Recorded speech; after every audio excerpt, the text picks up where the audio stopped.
Don't be afraid. Silence is where the universe restores you. Carl Jung. There's a room in your psyche you've been avoiding your entire life, not because it's dangerous, but because it's silent. And in that silence, everything you've been running from is waiting. Listen to me carefully. Right now, as you hear these words, there's a part of you that's already reaching for your phone, checking the time, planning what you'll watch next. Anything to avoid what I'm about to tell you. Because what I'm about to reveal isn't just uncomfortable, it's terrifying in a way that our ancestors would have understood, but that we've completely forgotten. You are afraid of silence, not the kind of silence that happens when the TV shuts off or when you're waiting for someone to text back. I'm talking about real silence, the kind where there's nothing between you and the raw, unfiltered experience of being alive. The kind where you can hear your own heartbeat, feel the weight of your own existence, and, most terrifyingly of all, encounter the voice that's been trying to speak to you your entire life, but has been drowned out by the deafening noise of modern existence. Carl Jung understood something about human psychology that we're only now beginning to grasp in our hyperconnected, perpetually stimulated world. He understood that the psyche, like the body, requires periods of rest, of darkness, of silence in order to restore itself. But more than that, he understood that we've built our entire civilization as a defense against that very silence. We've constructed an elaborate fortress of noise, distraction, and constant stimulation, not to enhance our lives, but to avoid something far more powerful than any external threat. We're avoiding ourselves. Let me paint you a picture of what this looks like in the modern world. The average person in the developed world now spends more than 11 hours per day consuming media. 11 hours. That's podcasts during the morning routine, music during the commute, videos during lunch, streaming during dinner, social media scrolling before bed. We've created a seamless auditory and visual cocoon that follows us from the moment we wake until the moment we, grudgingly, reluctantly, fall asleep. And even then, many of us need white noise machines, sleep podcasts, or ambient sounds to drift off. Think about that for a moment. We literally cannot enter unconsciousness without filling the space with more noise. This isn't an accident. This isn't just modern convenience or technological advancement. This is a psychological defense mechanism operating at a civilizational scale. We are collectively, desperately, compulsively avoiding something, and Jung knew exactly what it was. But before I tell you what we're avoiding, let me introduce you to someone who came face to face with this terror in the most unexpected way. His name was Michael, and he was a 34-year-old tech executive living in San Francisco. Successful by every external measure, 6-figure salary, promoted 3 times in 4 years, respected by colleagues, dating someone he cared about. By all conventional standards, Michael had figured out how to succeed in the modern world. He was also having panic attacks. They started small, a tightness in his chest during particularly quiet moments, a sense of dread when his girlfriend went to visit family and he found himself alone in their apartment. An overwhelming urge to turn on the TV, open his laptop, grab his phone, anything to fill the space. At first, he dismissed it. Stress, work pressure, the usual suspects. But then came the incident that changed everything. Michael was at a meditation class. Not because he wanted to be there, but because his therapist had suggested it might help with his anxiety. The instructor, a woman in her 60s with a calm presence that Michael found both comforting and unsettling, led the group through some basic breathing exercises. Then she said something that would haunt Michael for months to come. Now we're going to sit in complete silence for just 60 seconds. No guidance, no music, just you and your breath.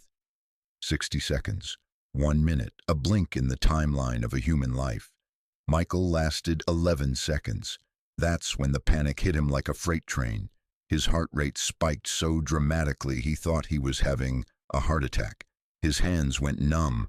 He couldn't catch his breath. The room seemed to close in around him. And underneath all of that physical terror was something even more disturbing, a voice screaming in his head, a voice he'd never consciously heard before, saying over and over, "You don't exist, you don't exist, you're nothing, you're nobody, you don't exist." He stumbled out of the class, drove home in a daze, and spent the next 3 hours on his phone, scrolling mindlessly through content he didn't care about, just trying to quiet that voice, trying to prove to himself that he did exist, that he was somebody. That night, staring at his ceiling at 3 in the morning, Michael finally admitted something to himself that he'd been avoiding for years. He had no idea who he was when he wasn't performing, producing, or consuming. The person he thought of as Michael, the tech executive, the boyfriend, the friend, the son, only existed in relation to external validation, external noise, external mirrors reflecting back an image he'd carefully constructed. In the silence, that image had dissolved in 11 seconds, and what remained was something he couldn't face. Now, before you dismiss Michael's experience as extreme or pathological, I want you to try something right now. Pause this video, turn off any background noise, put down your phone, close your eyes if you're somewhere safe to do so, and just be silent for 60 seconds. No distraction, no mental task, just you and the raw experience of being alive. How long did you last? Be honest with yourself. 20 seconds? 30? Did you make it the full minute, or did your mind immediately start planning, remembering, fantasizing, worrying, anything to avoid the pure, unmediated experience of silence? If you struggled, and most of you will, you're not broken, you're normal, terrifyingly, catastrophically normal in the modern world, because we've all been conditioned from birth to fear the very thing that could save us. Jung had a name for this phenomenon, though he was speaking in a different era, before smartphones and streaming services and 24-hour news cycles. He called it the problem of the neurotic. The neurotic, Jung argued, is someone who cannot tolerate the natural rhythm of the psyche, which requires periods of darkness, stillness, and silence to process experience, integrate shadow material, and allow the self to emerge from beneath the layers of persona and ego. But here's what Jung understood that most people miss. In his time, neurosis was relatively rare. It was the exception, not the rule. Most people, for better or worse, were forced into regular contact with silence, long stretches of time without stimulation, evenings without entertainment, days without constant communication. The psyche had space to breathe, to process, to restore itself. Today, we're all neurotics now, every single one of us. We've built a technological infrastructure specifically designed to prevent silence from ever finding us. And Jung's radical thesis, the one that should shake you to your core, is this: silence isn't emptiness, it's fullness. The noise isn't protecting you from nothing, it's protecting you from everything. Think about what I just said. Really let it sink in. We live in a culture that treats silence as a void, an absence, something to be filled. We say we fill silence as if it were empty. We treat quiet as a problem to be solved. We've even medicalized the inability to tolerate constant stimulation, labeling it as attention deficit, as if the problem is with the human being rather than with the insane levels of stimulation we've normalized. But Jung saw it differently. He understood that consciousness, the bright, chattering, ego-driven consciousness that we identify as me, is actually just a tiny island in a vast ocean of unconscious material. The psyche is far, far larger than the conscious mind, and the unconscious doesn't speak in words. It speaks in images, symbols, emotions, bodily sensations. It speaks in dreams. And most importantly, it speaks in silence. When we fill every moment with external noise, we're not just blocking out sound, we're blocking out the voice of the unconscious. We're preventing the psyche from communicating with itself. We're cutting off the very mechanism through which restoration, integration, and psychological growth occur. It's like trying to digest food while constantly eating. The body needs periods of fasting to process, to eliminate, to restore. The psyche needs silence to do the same. But we've created a culture of psychological bulimia, constant consumption with no room for assimilation. And the cost is staggering. Here's what's actually happening in the silence that you're avoiding. Your repressed shadow material is waiting to be acknowledged. Your anima or animus, the unconscious masculine or feminine within you, is trying to speak. Your unlived life, the road not taken, the dreams deferred, the authentic self buried beneath layers of social conditioning. All of it is queued up, waiting for just a few moments of quiet to make itself known. But more than that, and this is what Jung's most profound insight, the self is waiting. Not the lowercase self of ego and identity, but the capital S self. The totality of your being, the divine spark, the part of you that Jung argued was connected to something far larger than individual consciousness, the self that the universe itself speaks through when given the chance, and it cannot speak through the noise. Let me be crystal clear about what I'm claiming here, because it's going to sound mystical or religious or unscientific to some of you, but Jung staked his entire psychological system on this truth. You are not primarily your conscious mind. You are not primarily your thoughts, your memories, your plans, your fears. Those are the surface ripples on a deep ocean. The real you, the self, exists in the depths, and it can only be encountered in stillness. The universe cannot restore what refuses to be still. This is the central paradox we're going to explore together over the next 2 hours. The thing you're most afraid of, silence, emptiness, the void, is actually the womb of transformation. The noise you're clinging to isn't protecting you, it's preventing you from becoming who you actually are. Michael discovered this the hard way. After his panic attack in the meditation class, he became obsessed with understanding what had happened to him. He devoured Jung's books. He found a Jungian analyst. He started very gradually, building a relationship with silence. It wasn't easy. The first few weeks, he couldn't manage more than 2 minutes at a time before the terror would return. But slowly, painfully, something began to shift. He started to recognize the voice that screamed, "You don't exist," not as truth, but as the death throes of his persona, the false self he'd constructed to win approval and advancement in the external world. And beneath that dying persona, something else was stirring, something quieter, something real. 6 months into his practice, Michael had an experience he still struggles to describe. He was sitting in silence. He'd worked up to 20-minute sessions by this point, when suddenly the internal chatter stopped, not because he forced it to stop, but because it simply dissolved.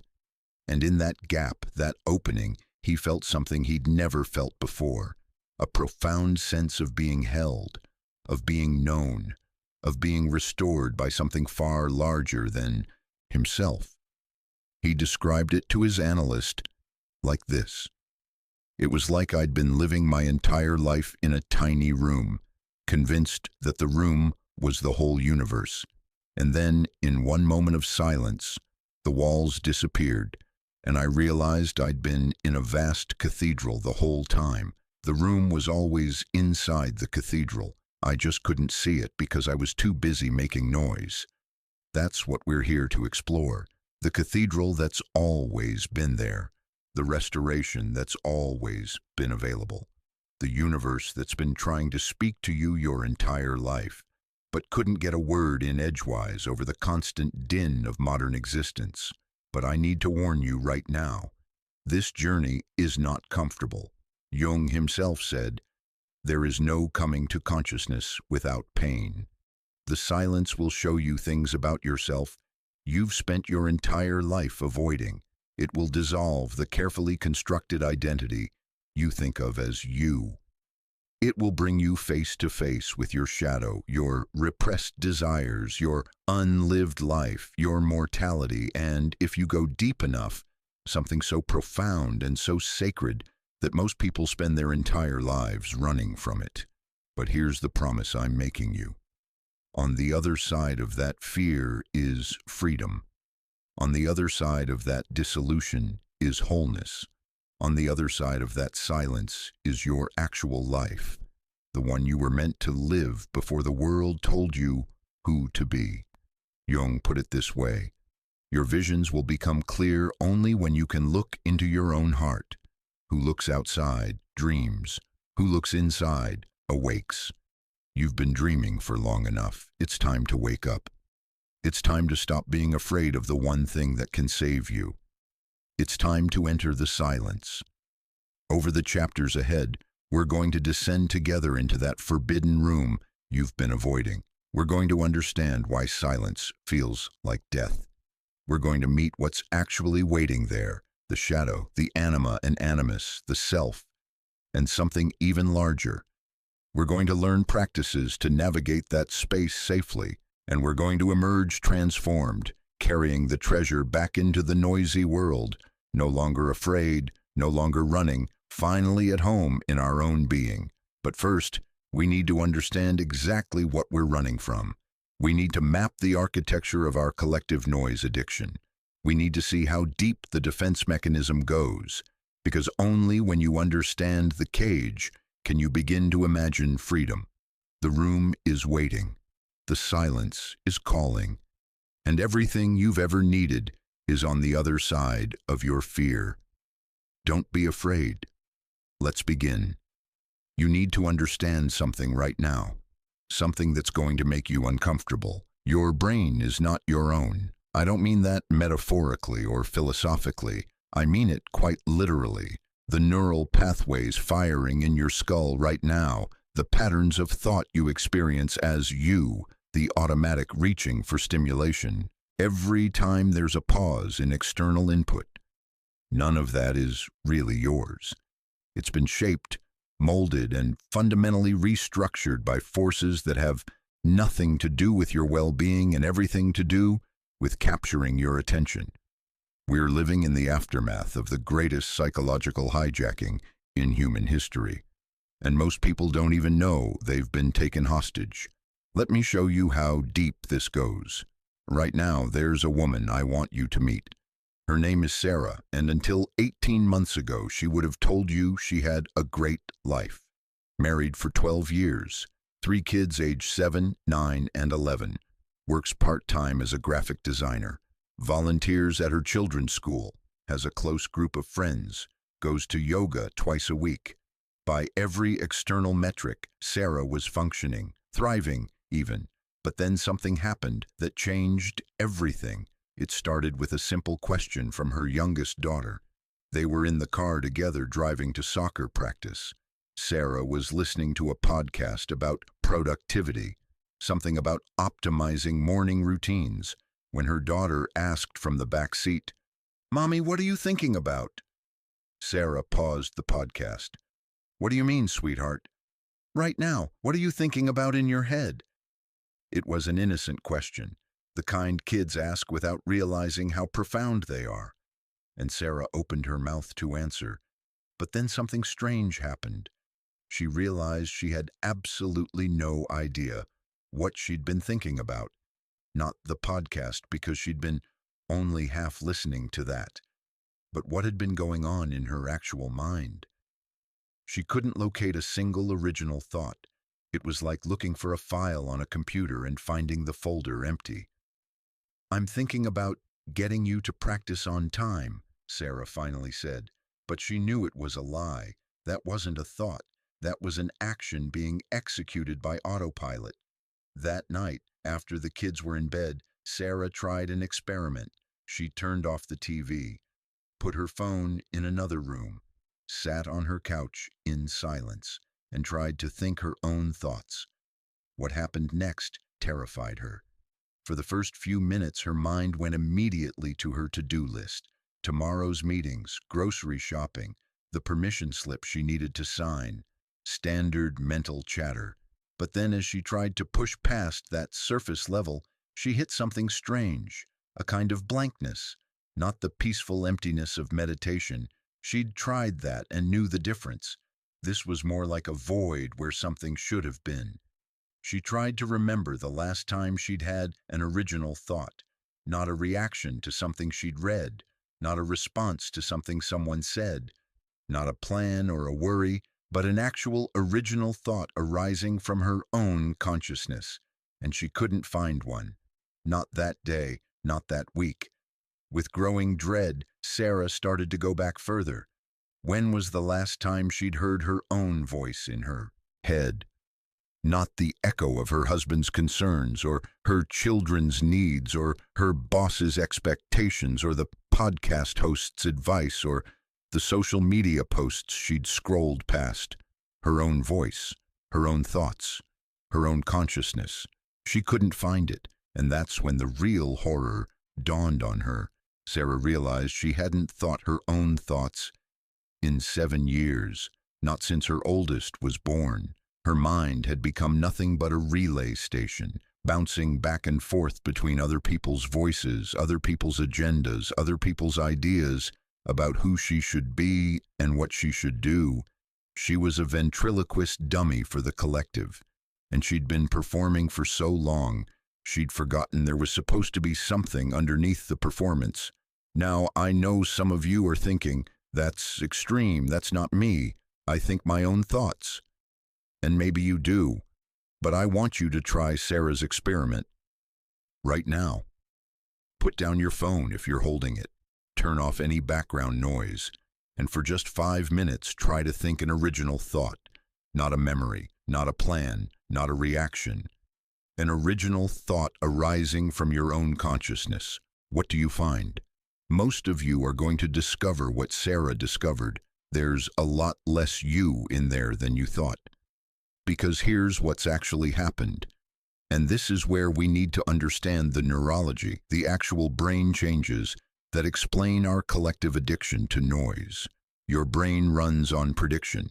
It's constantly trying to anticipate what's coming next, to minimize surprise, to maintain a stable model of reality. This is efficient from an evolutionary standpoint. It keeps you alive. But here's the problem. In a world of constant variable stimulation, your brain gets hijacked by a particular neurochemical system called the dopamine reward pathway. You've probably heard about dopamine in the context of addiction. Cocaine, gambling, sex, these all flood the brain with dopamine, creating a craving for more. But what most people don't realize is that information itself, novel information, unexpected information, triggers the exact same system. Every notification, every scroll, every new video, every podcast, every news alert hits your dopamine receptors and says, "Pay attention, this might be important." Your brain literally cannot distinguish between the dopamine hit from a life-saving piece of information and the dopamine hit from a meaningless social media notification. To your neural circuitry, they're identical. Now compound that over years. Thousands of hits per day, millions over a lifetime. What happens to a system that gets overstimulated like that? It rewires.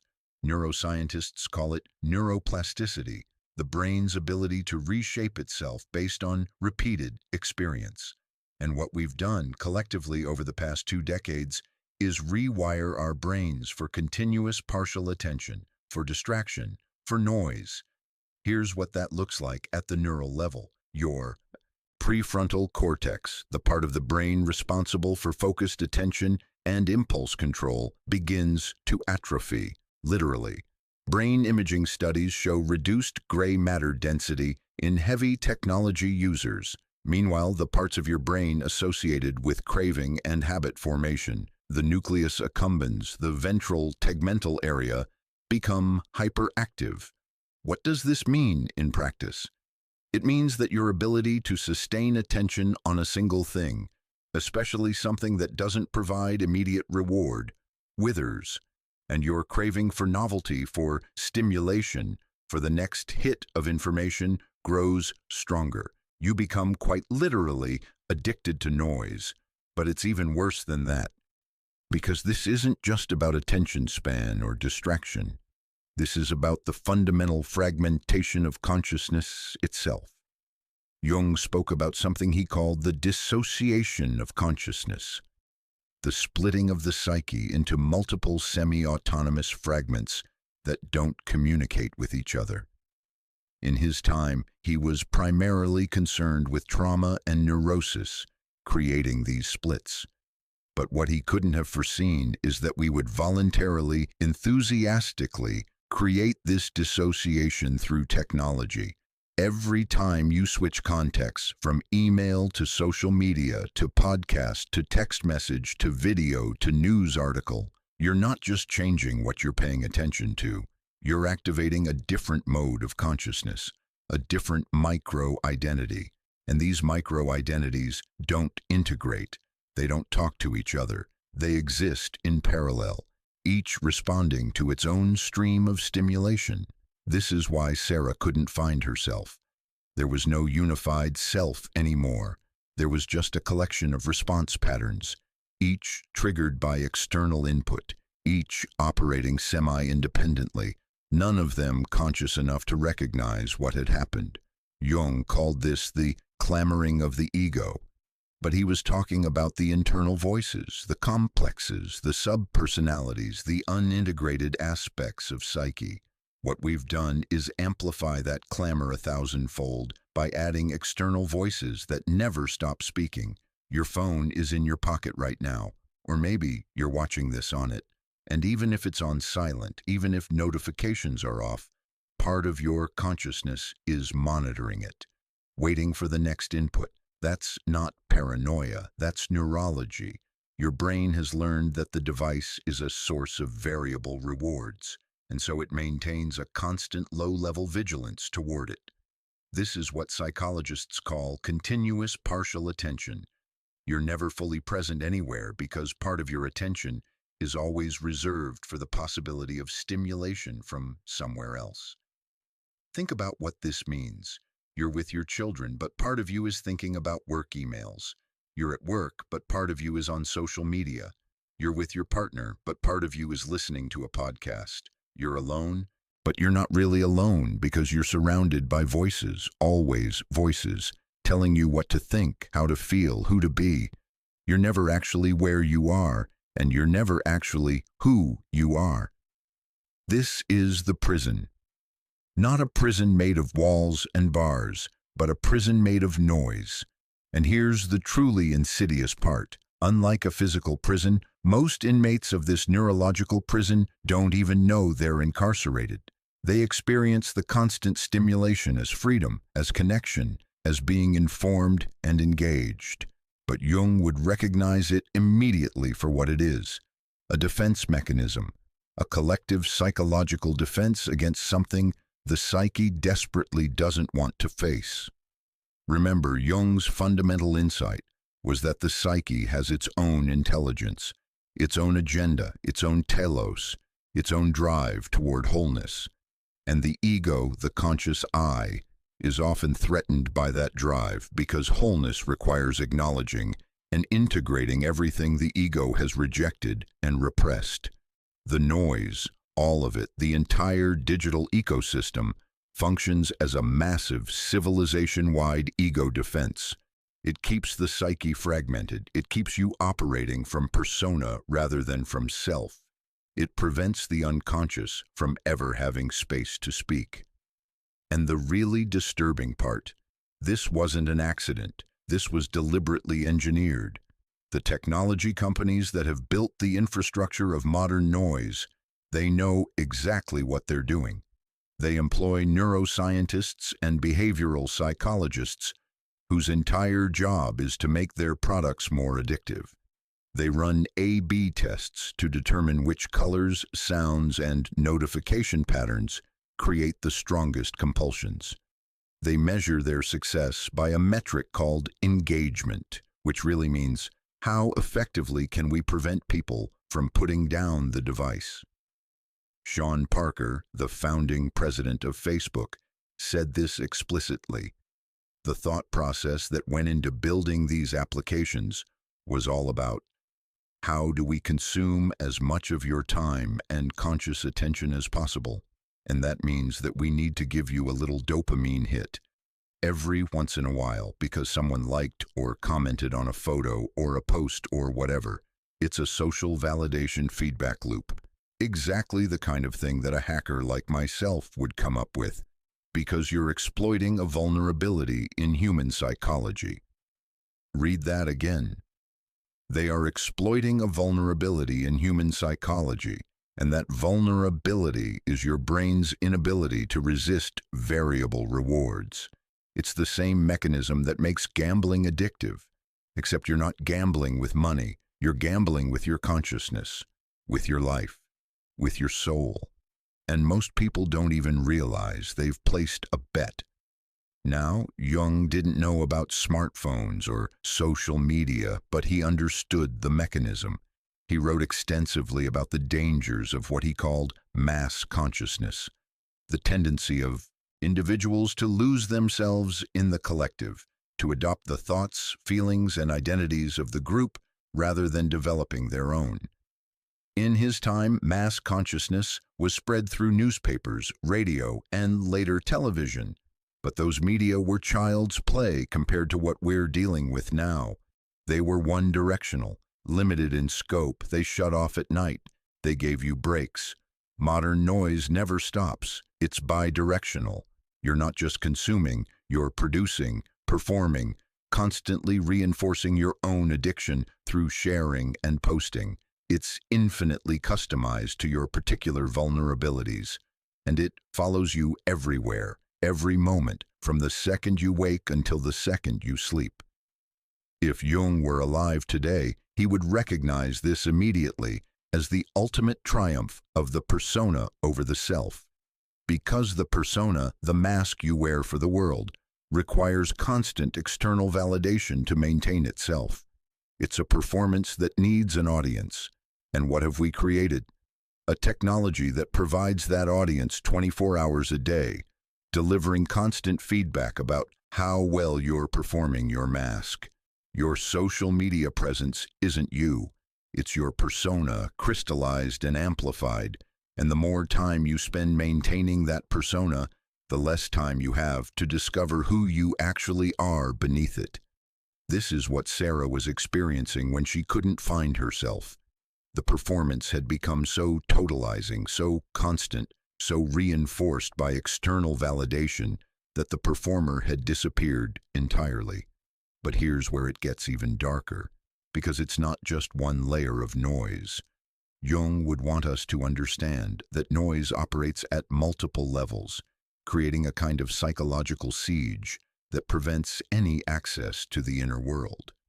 Let me break down what I call the 4 layers of noise, the complete system of psychic defense that modernity has constructed. The first layer is external noise. This is the obvious one. Media, podcasts, music, television, the internet, the constant stream of stimulation from outside. This is what most people think of when they think about noise, and it's the easiest to recognize and, theoretically, to control. But beneath that is the second layer, social noise. This is other people's expectations, obligations, demands, the voice of your mother telling you who to be, your boss's agenda, your partner's needs, society's shoulds. These voices don't require external media to exist. They live inside you as internalized others. Sarah was drowning in this layer.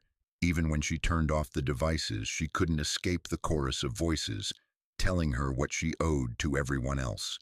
Beneath that is the third layer, mental noise. This is your own compulsive thinking, the endless planning, worrying, remembering, fantasizing, the internal narrator that never shuts up. Jung called this the clamoring of the ego. It's the voice that says, I think, therefore I am, except it never stops thinking long enough to discover what I am might mean beyond the thoughts. And finally, deepest of all, is the fourth layer, existential noise. This is the noise we create to avoid the big questions.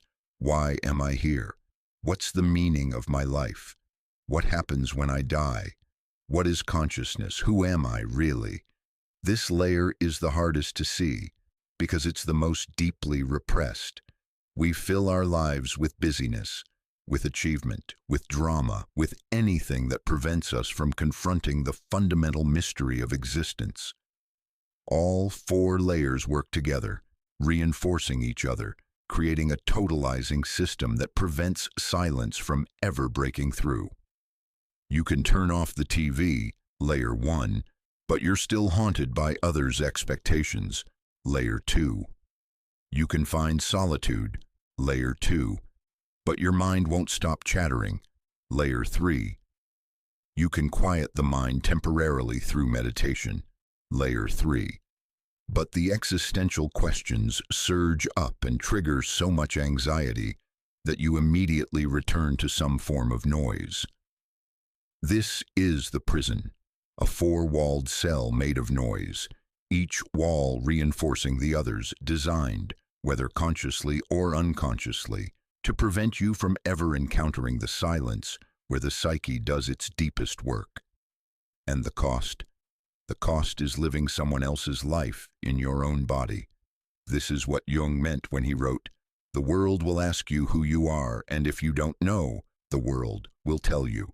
The world is telling you every moment, every notification, every podcast, every article, every social media post, every billboard, every advertisement, every conversation where you're performing rather than present. The world is telling you who to be, what to want, how to think, what to feel. And as long as the noise continues, you'll never have the space to disagree. Sarah's breakthrough came 6 months after that conversation with her daughter. She'd started working with a Jungian analyst, and together they'd designed what they called a noise fast. Not a digital detox or a weekend retreat, something more radical. 3 months of systematically stripping away each layer of noise. Month 1, no external media of any kind. No phone except for necessary calls, no internet, no music, no podcasts, no TV. Just the sounds of actual life. Month 2, radical boundaries around social noise. She told her family, her friends, her colleagues, "I'm not available for your agenda right now. I need to find my own." It almost cost her her marriage. Her husband couldn't understand why she was suddenly being selfish. Month 3, meditation practice specifically designed to witness the mental noise without engaging it, learning to distinguish between thinking and being. And throughout all 3 months sitting with the existential questions, writing them down, not trying to answer them, just acknowledging them. By the end, Sarah told her analyst something remarkable. "I finally heard my own voice for the first time in 7 years. And you know what it said? It said, I don't want this life. I don't want any of this. This isn't my life. It's the life I was told to want." That's a dangerous realization. That's the kind of realization that changes everything, because once you hear your own voice, once you distinguish it from all the other voices you've been carrying around, you can't unhear it. Sarah didn't leave her husband or abandon her children or burn her life down, but she did something equally radical. She started living from her own center rather than from everyone else's expectations. She made decisions based on what her inner voice said, rather than what would please others. She said no to things she'd always said yes to. She said yes to things she'd always been too afraid to want. Her family hated it at first. They wanted the old Sarah back, the one who existed primarily as a support system for their needs. But gradually, something unexpected happened. As Sarah became more real, more present, more herself, the people around her started waking up too. Her husband started questioning his own noise addiction.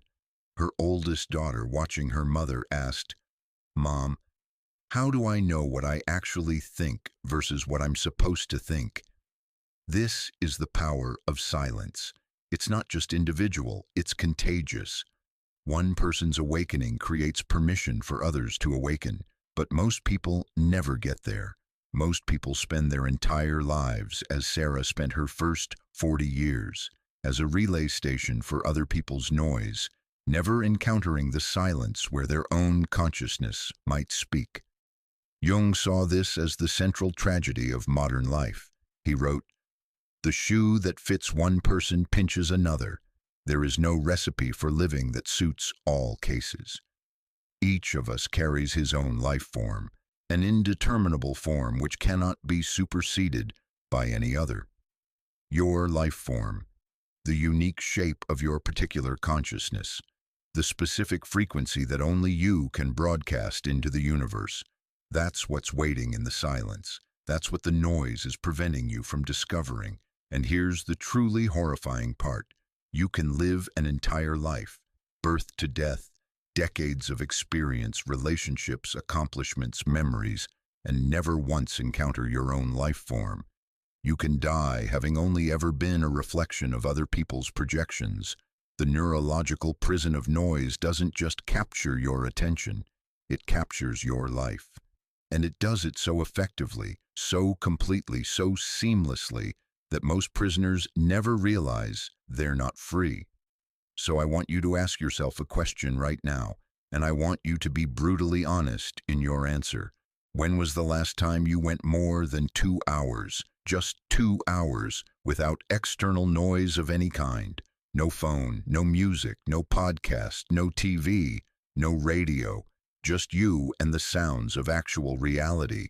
For most of you, the answer is going to be measured in years, maybe decades, maybe never. And that should terrify you, because it means that the voice you think of as you, the thoughts you experience as your own, might not actually be yours at all. They might just be echoes, reverberations, the collective noise reflected back at you from inside your own skull. The universe is trying to restore you. It's been trying your whole life. But restoration requires silence, and silence requires courage, the courage to face what's actually there when all the noise stops. In the next chapter, we're going to go deeper into that terror. We're going to understand why silence doesn't just feel uncomfortable. It feels like death itself. We're going to explore what Jung called ego death and why your psyche will do anything, absolutely anything, to avoid it. Because until you understand why you're running, you'll never be able to stop. The prison is real. The noise is the bars. And the key has been inside you the whole time. It's called silence. And it's time to stop being afraid of it. Let me tell you about the day David thought he was going to die. David was a professional comedian, not famous, not yet, but successful enough. Touring regularly, building a following, making people laugh for a living, which is a pretty good deal if you can pull it off. David could pull it off. He was the guy who walked into a room and immediately became the center of attention. The loudest voice at every party. The one with a quip for every situation, a joke for every silence, a performance ready to deploy at a moment's notice.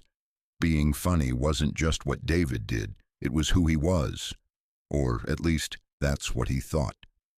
At 39 years old, David had built his entire identity around one fundamental skill, filling silence with noise. Making people laugh was just a specific application of a deeper compulsion. He had to be the loudest person in every room.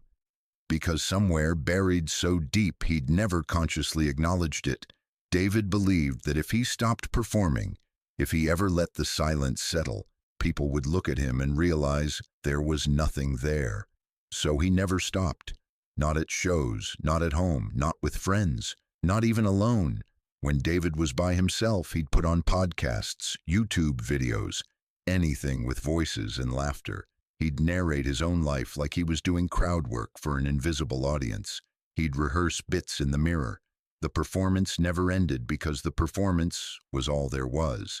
Then his girlfriend did something that seemed innocent at the time, but would shatter his entire world.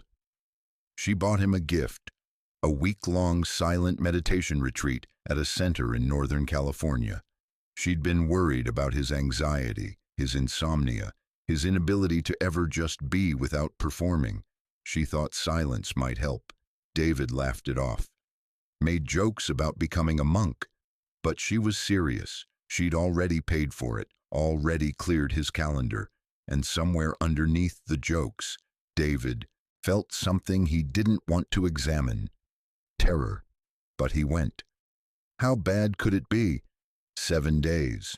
No talking. Some meditation. Probably boring, but he could handle boring. He'd brought a notebook to write material. By day 3, he figured he'd have enough observations about meditation culture to build a whole new set. That's not what happened. Day 1 started fine. The retreat began with an orientation where the teacher explained the practice. Sitting meditation, walking meditation, mindful eating, and silence. Complete silence. No talking, no eye contact, no communication of any kind.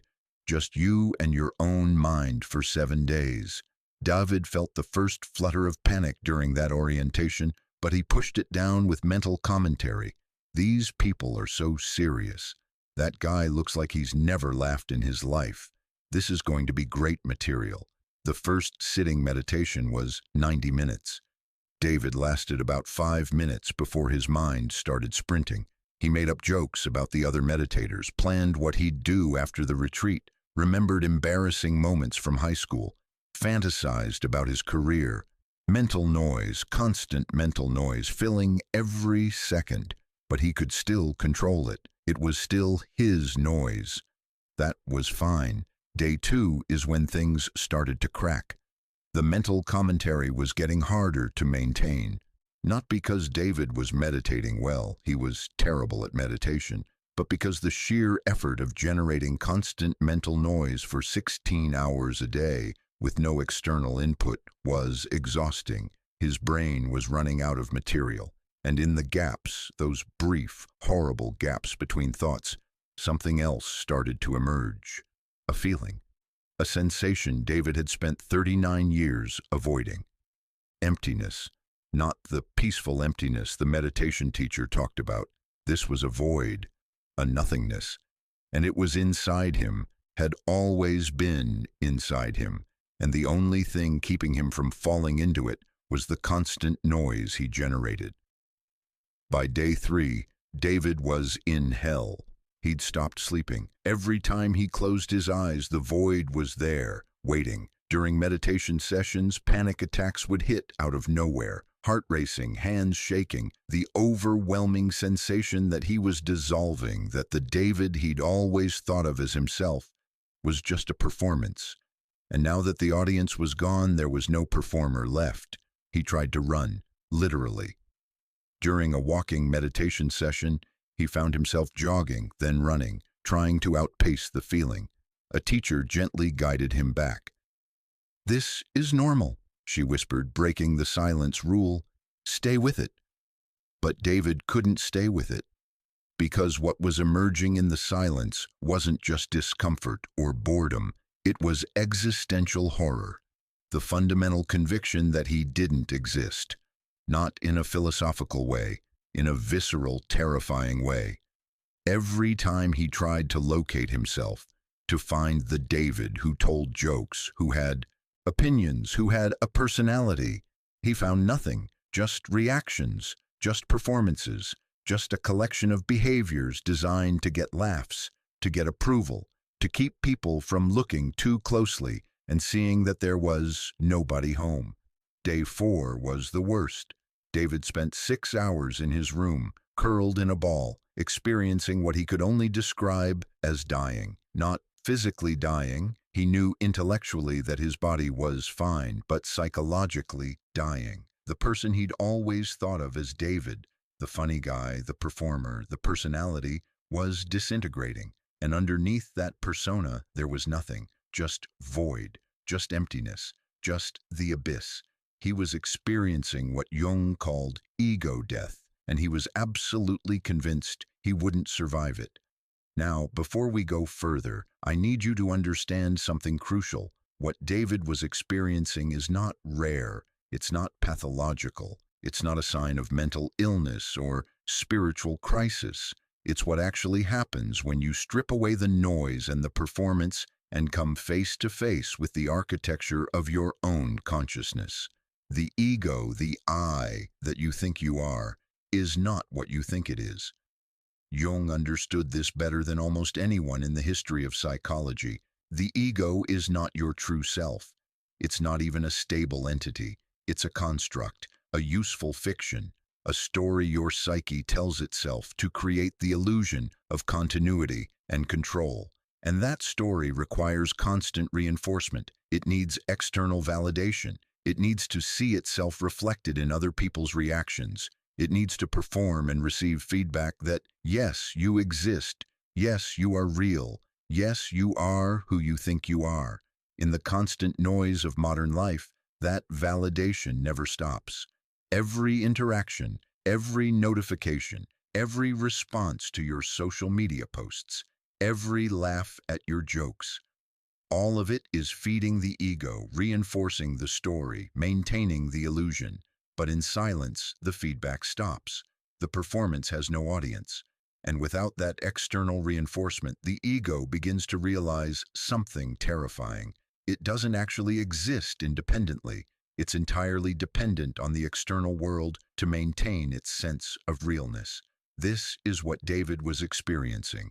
His entire identity, David the comedian, was built on other people's laughter. Take away the audience, and there was no comedian. Take away the performance, and there was no performer. Take away the noise, and there was no David. At least, that's what the ego believes. And the ego cannot distinguish between its own death and actual death. To the ego, they're identical, because the ego is your sense of I am. When it starts to dissolve, the experience is literally, I am dying. Jung wrote about this extensively. He called it confrontation with the unconscious, and he warned that it could be dangerous without proper containment. The ego serves a crucial function. It mediates between the inner world of the unconscious and the outer world of reality. When it dissolves prematurely, without preparation, the result can be psychosis, depression, or what we now call depersonalization. But Jung also understood something that most modern psychology misses. Ego death is not the end of the journey. It's the beginning. Because what David was about to discover, and what most people never get to discover, is that underneath the persona, underneath the performance, underneath even the ego itself, there's something else, something real, something that Jung called the self. But we're getting ahead of ourselves, because before you can encounter the self, you have to survive the death of the ego, and that process is anything but peaceful. Let me walk you through what actually happens in early silence, because this is crucial for anyone who's going to attempt this journey. There's a map, a predictable sequence of stages that almost everyone passes through when they stop running from silence and start facing it directly. I call it the silence initiation map, and it has 5 stages. Stage 1 is restlessness. This is the most surface-level response. You can't sit still. You feel the urge to check your phone, to do something, to be productive. Your body is literally experiencing withdrawal from dopamine, the neural pathways that have been conditioned to expect constant stimulation are firing desperately, trying to get you to return to your normal patterns. This stage is uncomfortable but manageable. Most people experience it within the first few minutes of real silence. Stage 2 is boredom. If you push through restlessness, you hit boredom. This is where the mind starts to realize that nothing interesting is happening, and it begins to complain. You start thinking about everything else you could be doing. Time moves slowly. The silence feels empty, pointless. This is still a defense mechanism. the mind trying to convince you that silence is worthless, so you'll return to stimulation. This stage can last hours or days, depending on how addicted to noise you are. Stage 3 is anxiety.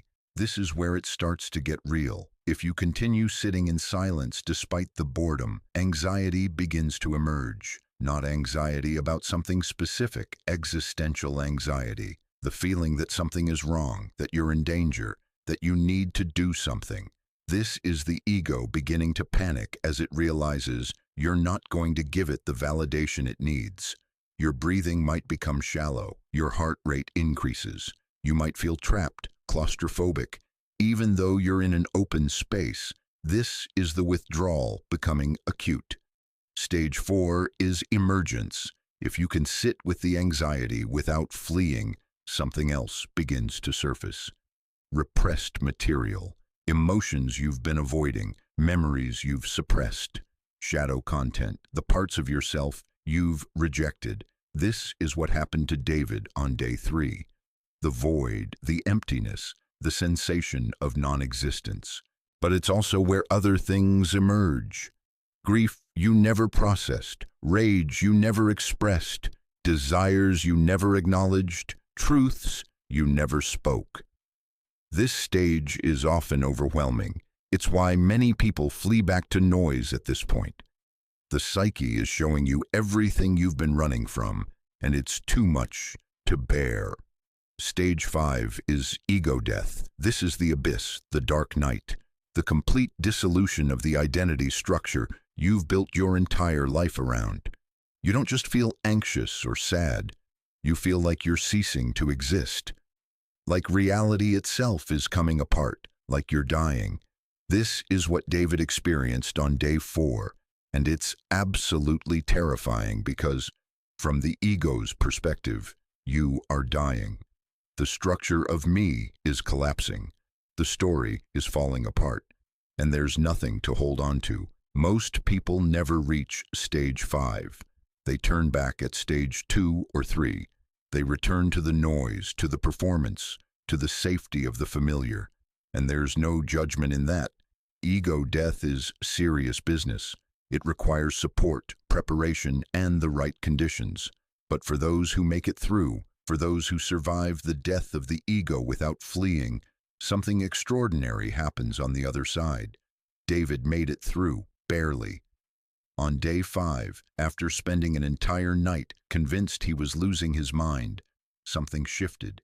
He was sitting in meditation, not even trying to meditate anymore, just sitting in the wreckage of his former identity, when suddenly, and he still can't fully explain this, the terror stopped. Not because the void went away. The void was still there. The emptiness was still there. But David stopped fighting it. He stopped trying to fill it with noise or performance or commentary. He just let it be there. And in that moment of surrender, something remarkable happened. The void wasn't empty. It was full. Underneath all the noise, underneath all the performance, underneath even the terror itself, there was something else. A presence. A stillness. A sense of being held by something vast and quiet and infinitely patient. David described it like this. It was like I'd been living my entire life in a tiny, brightly lit room, convinced that the room was the whole universe, and that if I ever left the room, I'd fall into nothingness. And then, when the lights went out, when the noise stopped and the performance ended, I discovered that the room had always been inside something infinitely larger, a cathedral, a cosmos, something I can't even name. And that was what I actually was. Not the room, not the performer, but the vastness itself. This is the paradox that Jung spent his entire life trying to articulate. The ego isn't wrong, it's necessary. The persona isn't false, it's functional. But they're not the totality of who you are.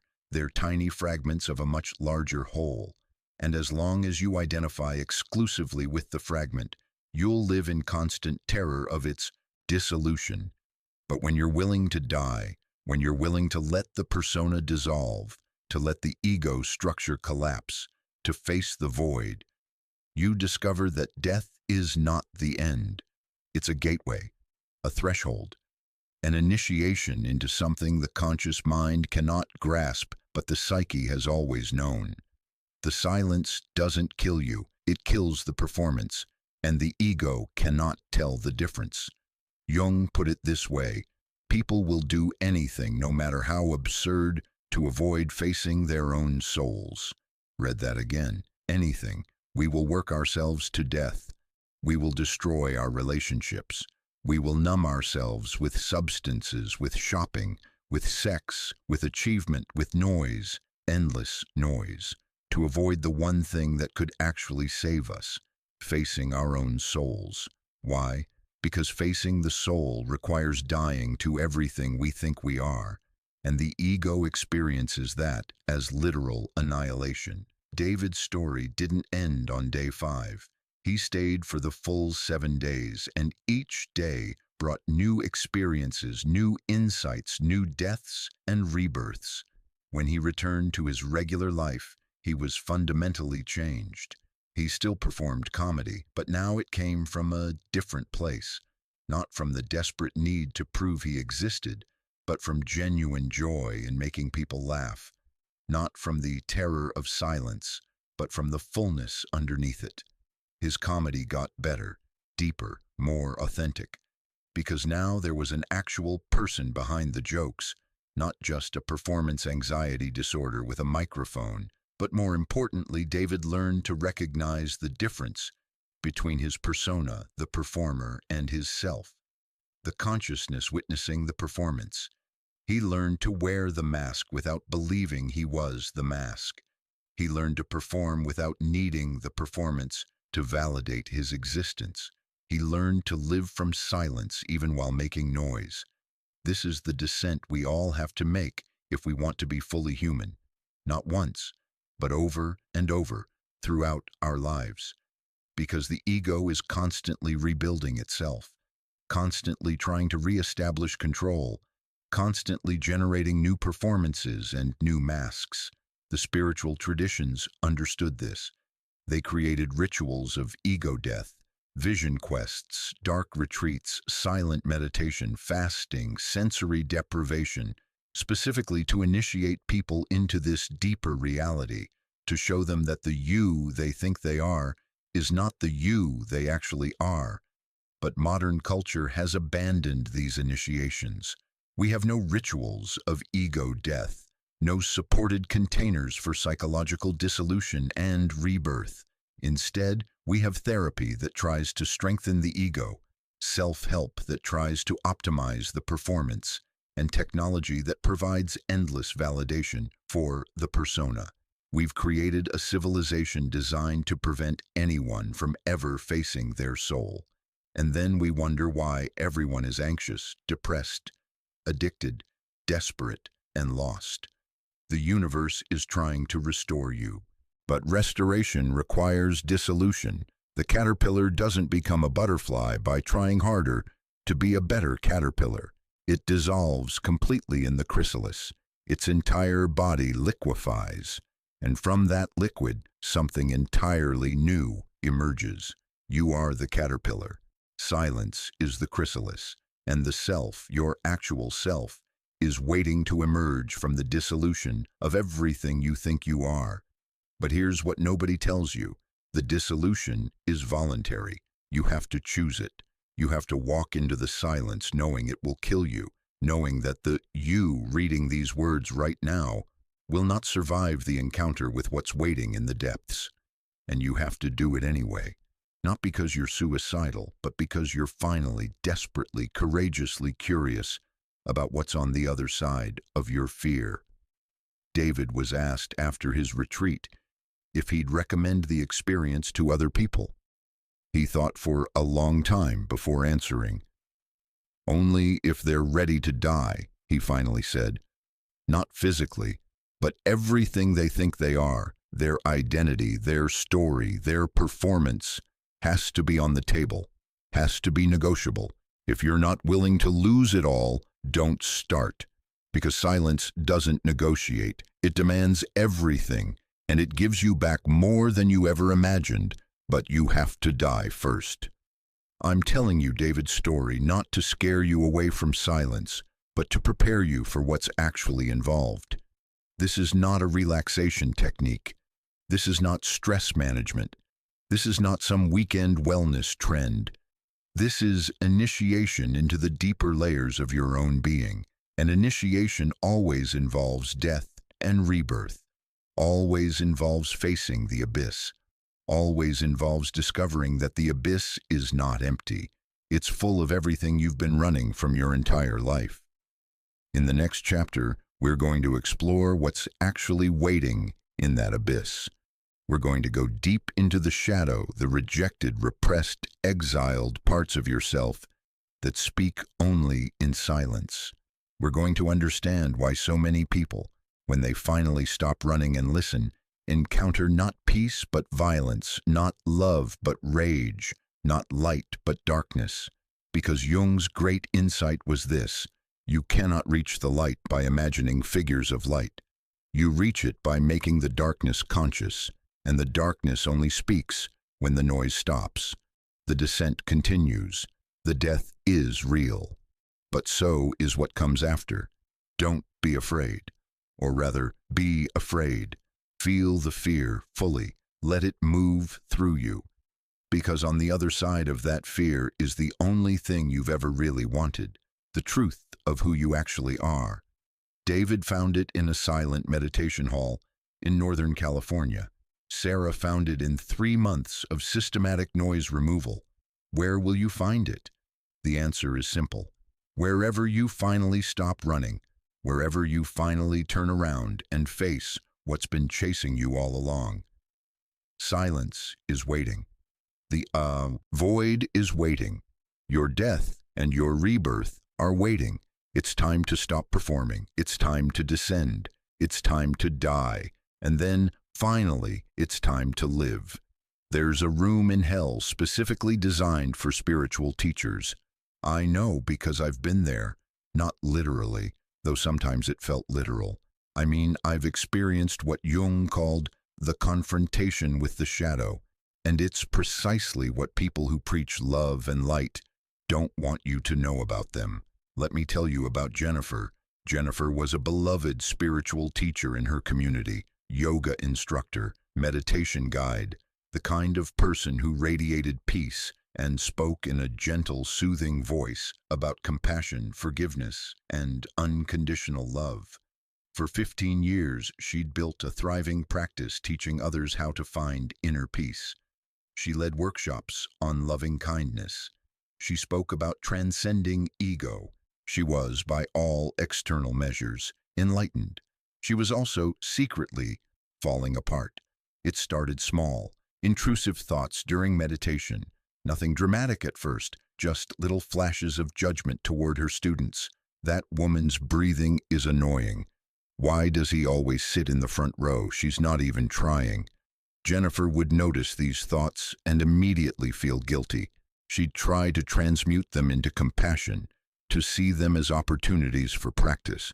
She'd remind herself that judgment was just fear, that everyone was doing their best. But the thoughts kept coming, and they kept getting darker. By year 16 of her teaching career, Jennifer couldn't sit in meditation without experiencing what she could only describe as violent fantasies. Not sexual violence, though that came later too, but raw, primal rage.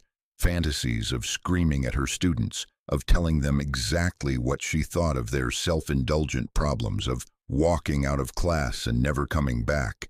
Fantasies of hitting someone, of destroying things, of burning her entire, carefully constructed spiritual identity to the ground. She was horrified. She tried everything, more practice, different techniques.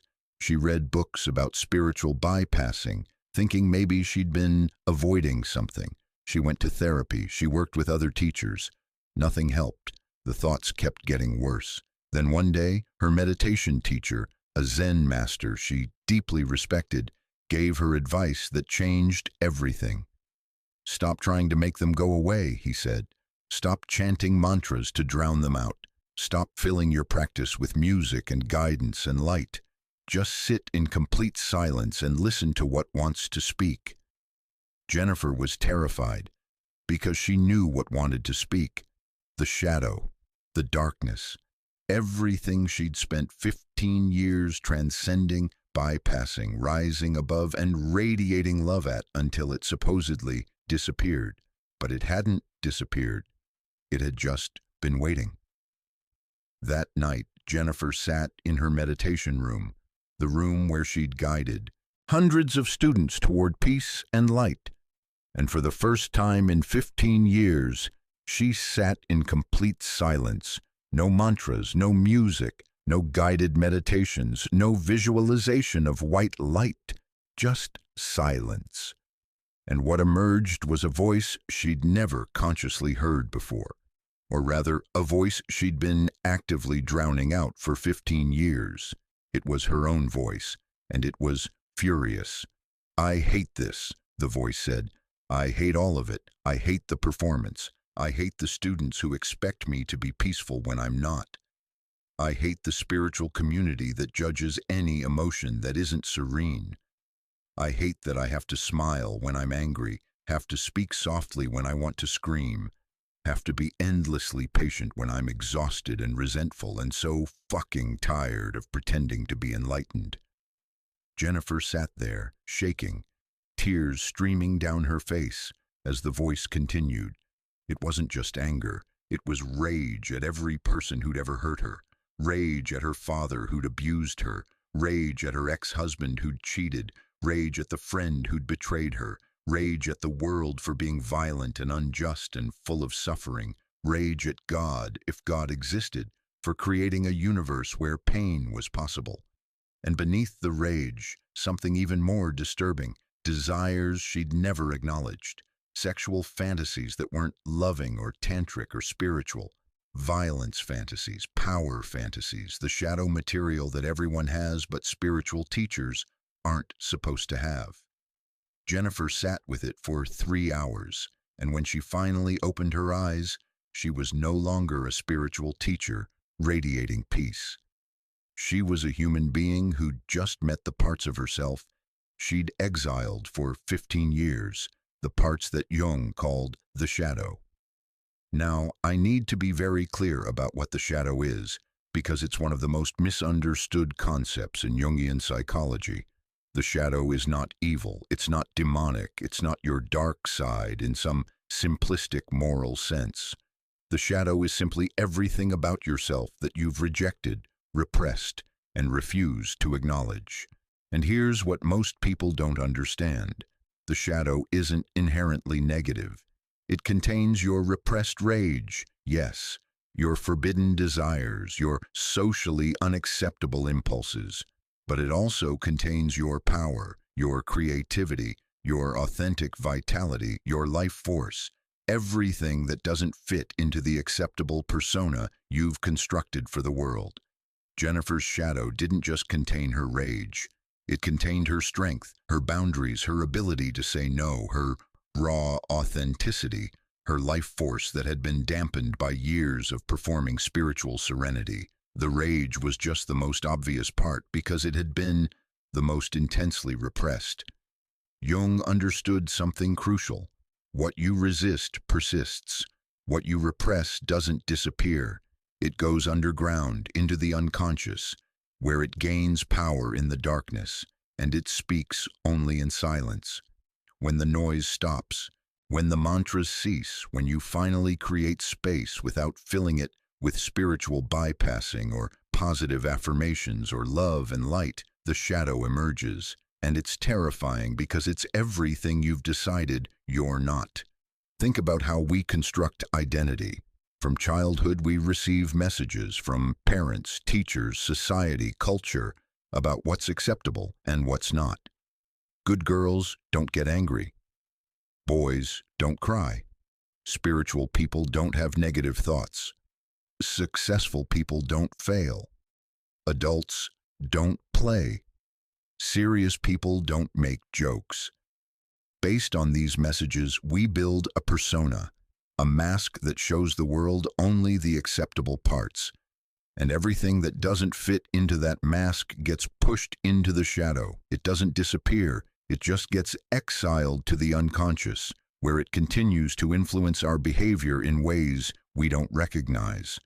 This is why people who preach love often harbor the most intense rage, why people obsessed with purity often have the most taboo desires, why people who pride themselves on rationality often make the most emotional decisions. The shadow doesn't go away, it just operates from the darkness, precisely because it's been forced into darkness. And noise, constant noise, is one of the primary mechanisms we use to keep the shadow at bay. Jennifer's mantras weren't spiritual practice. They were psychic noise designed to drown out the shadow.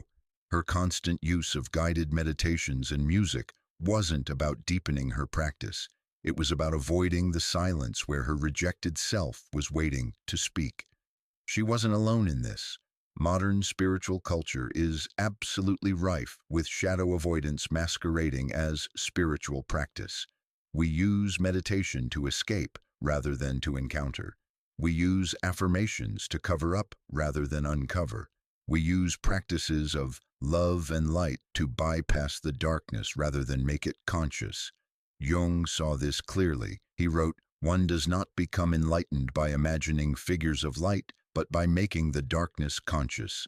Read that again.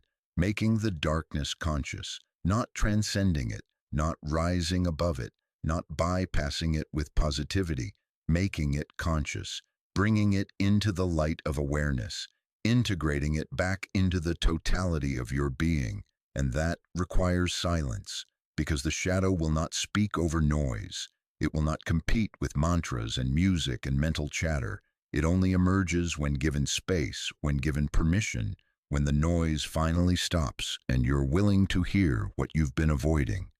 This is why so many people experience a crisis when they finally commit to real silent practice. They expect peace, they expect calm, they expect transcendence. Instead, they get their shadow. They get the rage, the grief, the desire, the pain they've been running from their entire lives. And most people at that point decide that silence is dangerous, that meditation isn't working, that something is wrong with them. So they return to the noise, return to the performance, return to the safety of the persona. But Jung's great insight was this: the return of the shadow is not a problem, it's the solution. It's the psyche attempting to restore wholeness by reclaiming what was exiled. The shadow isn't evil, it's exiled. And exile is a form of violence against yourself. Let me give you a framework for understanding this. Every human being has what I call the internal exile system. It works like this. Stage 1, the rejection. You have a feeling, a desire, an impulse that doesn't fit your family's values or society's expectations. Maybe it's anger, maybe it's grief, maybe it's sexual desire, maybe it's the desire for solitude when your family values togetherness. Whatever it is, you receive the message: this is not acceptable. Stage 2, the repression. You can't eliminate the feeling, it's part of you, so you push it down into the unconscious. You create what Jung called a complex, a cluster of thoughts, feelings, and memories around this rejected material. It goes underground, but it doesn't disappear. Stage 3, the projection. Now that you can't see this quality in yourself, you start seeing it in others. You hate it in them, you judge it, you're triggered by it. Jung called this projection, seeing in others what we refuse to see in ourselves. Jennifer, who'd exiled her rage, found herself constantly irritated by angry people. The very qualities she'd rejected in herself, she was hypersensitive to in others. Stage 4, the return. Eventually, the repressed material demands to be acknowledged. It starts leaking out in dreams, in Freudian slips, in moments where the persona cracks and something authentic breaks through. And if you're brave enough to sit in silence, it returns full force, demanding integration. This is what happened to Jennifer. Her shadow was returning, not to destroy her, but to be reclaimed, to be acknowledged, to be brought back into the wholeness of her being. But how do you do that? How do you meet the shadow without being destroyed by it? How do you acknowledge the rage without acting it out? How do you recognize the desires without being possessed by them? This is where Jung's concept of active imagination becomes crucial. But before we get there, you need a practice for the initial encounter. I call it shadow listening, and it has 4 essential components. First, create container. The shadow is powerful. If you're going to invite it to speak, you need containment. This means a safe physical space, a set time frame, and ideally, someone who knows you're doing this work, a therapist, a trusted friend, a spiritual director. You don't integrate shadow material alone. You need witnesses. You need support. Second, differentiate voice from identity. When the shadow speaks in silence, when the rage comes, when the forbidden desires emerge, when the violent fantasies arise, you need to recognize this is a voice, not who you are. Jung called these autonomous complexes, semi-independent personalities within the psyche. The shadow voice is real, but it's not the totality of you. You can hear it without becoming it. Third, listen without acting. This is crucial. Shadow work is not about expressing every impulse. It's about acknowledging every impulse. Jennifer's rage was real and needed to be heard, but that didn't mean she should actually scream at her students. The shadow needs to be witnessed, not enacted. It needs to be brought into consciousness, not into behavior. Fourth, find the truth. Every shadow voice, no matter how disturbing, contains truth. Jennifer's rage was telling her something important. She'd been performing a false serenity, betraying her authentic self, allowing others to treat her with disrespect because she was afraid of conflict.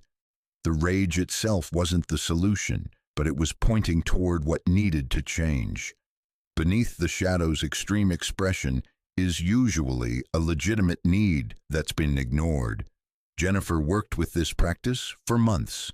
Every evening she'd sit in complete silence, no mantras, no music, no guidance, and invite the shadow to speak, and it did. Rage, grief, desire, resentment, judgment, all the feelings she'd spent 15 years spiritually bypassing. But something unexpected happened.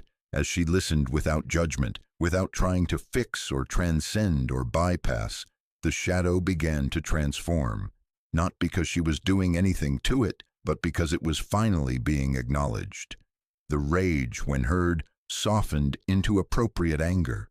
The forbidden desires, when acknowledged, became integrated into a healthier sexuality. The judgment of others, when traced back to self-judgment, dissolved into genuine compassion. This is the alchemy of shadow work. The shadow doesn't need to be killed. It needs to be heard. And when it's heard, it transforms from enemy to ally, from darkness to depth, from exile to integration. 6 months into her practice, Jennifer made a radical decision. She gathered her students and told them the truth. She explained that she'd been performing a false serenity, that she'd been drowning out her own shadow with spiritual noise, and that she'd been teaching from a place of avoidance rather than integration. Some students left. They wanted the peaceful guru, not the authentic human. But most stayed, and Jennifer's teaching deepened in ways she'd never imagined possible. She could now speak about anger without fear, about desire without shame, about the human shadow without pretending she'd transcended it. She became, paradoxically, a much better spiritual teacher by admitting she wasn't spiritually transcendent. She became more helpful by being more honest, more peaceful by acknowledging her rage, more whole by reclaiming what she'd exiled. This is the promise of shadow work, not perfection, not transcendence, but integration, wholeness, the restoration of the complete self, not just the acceptable parts. And it requires silence, because the shadow will not speak over the noise. It will not compete with the mantras and affirmations and spiritual bypassing. It only emerges when you're finally brave enough to listen to what you've spent your life avoiding.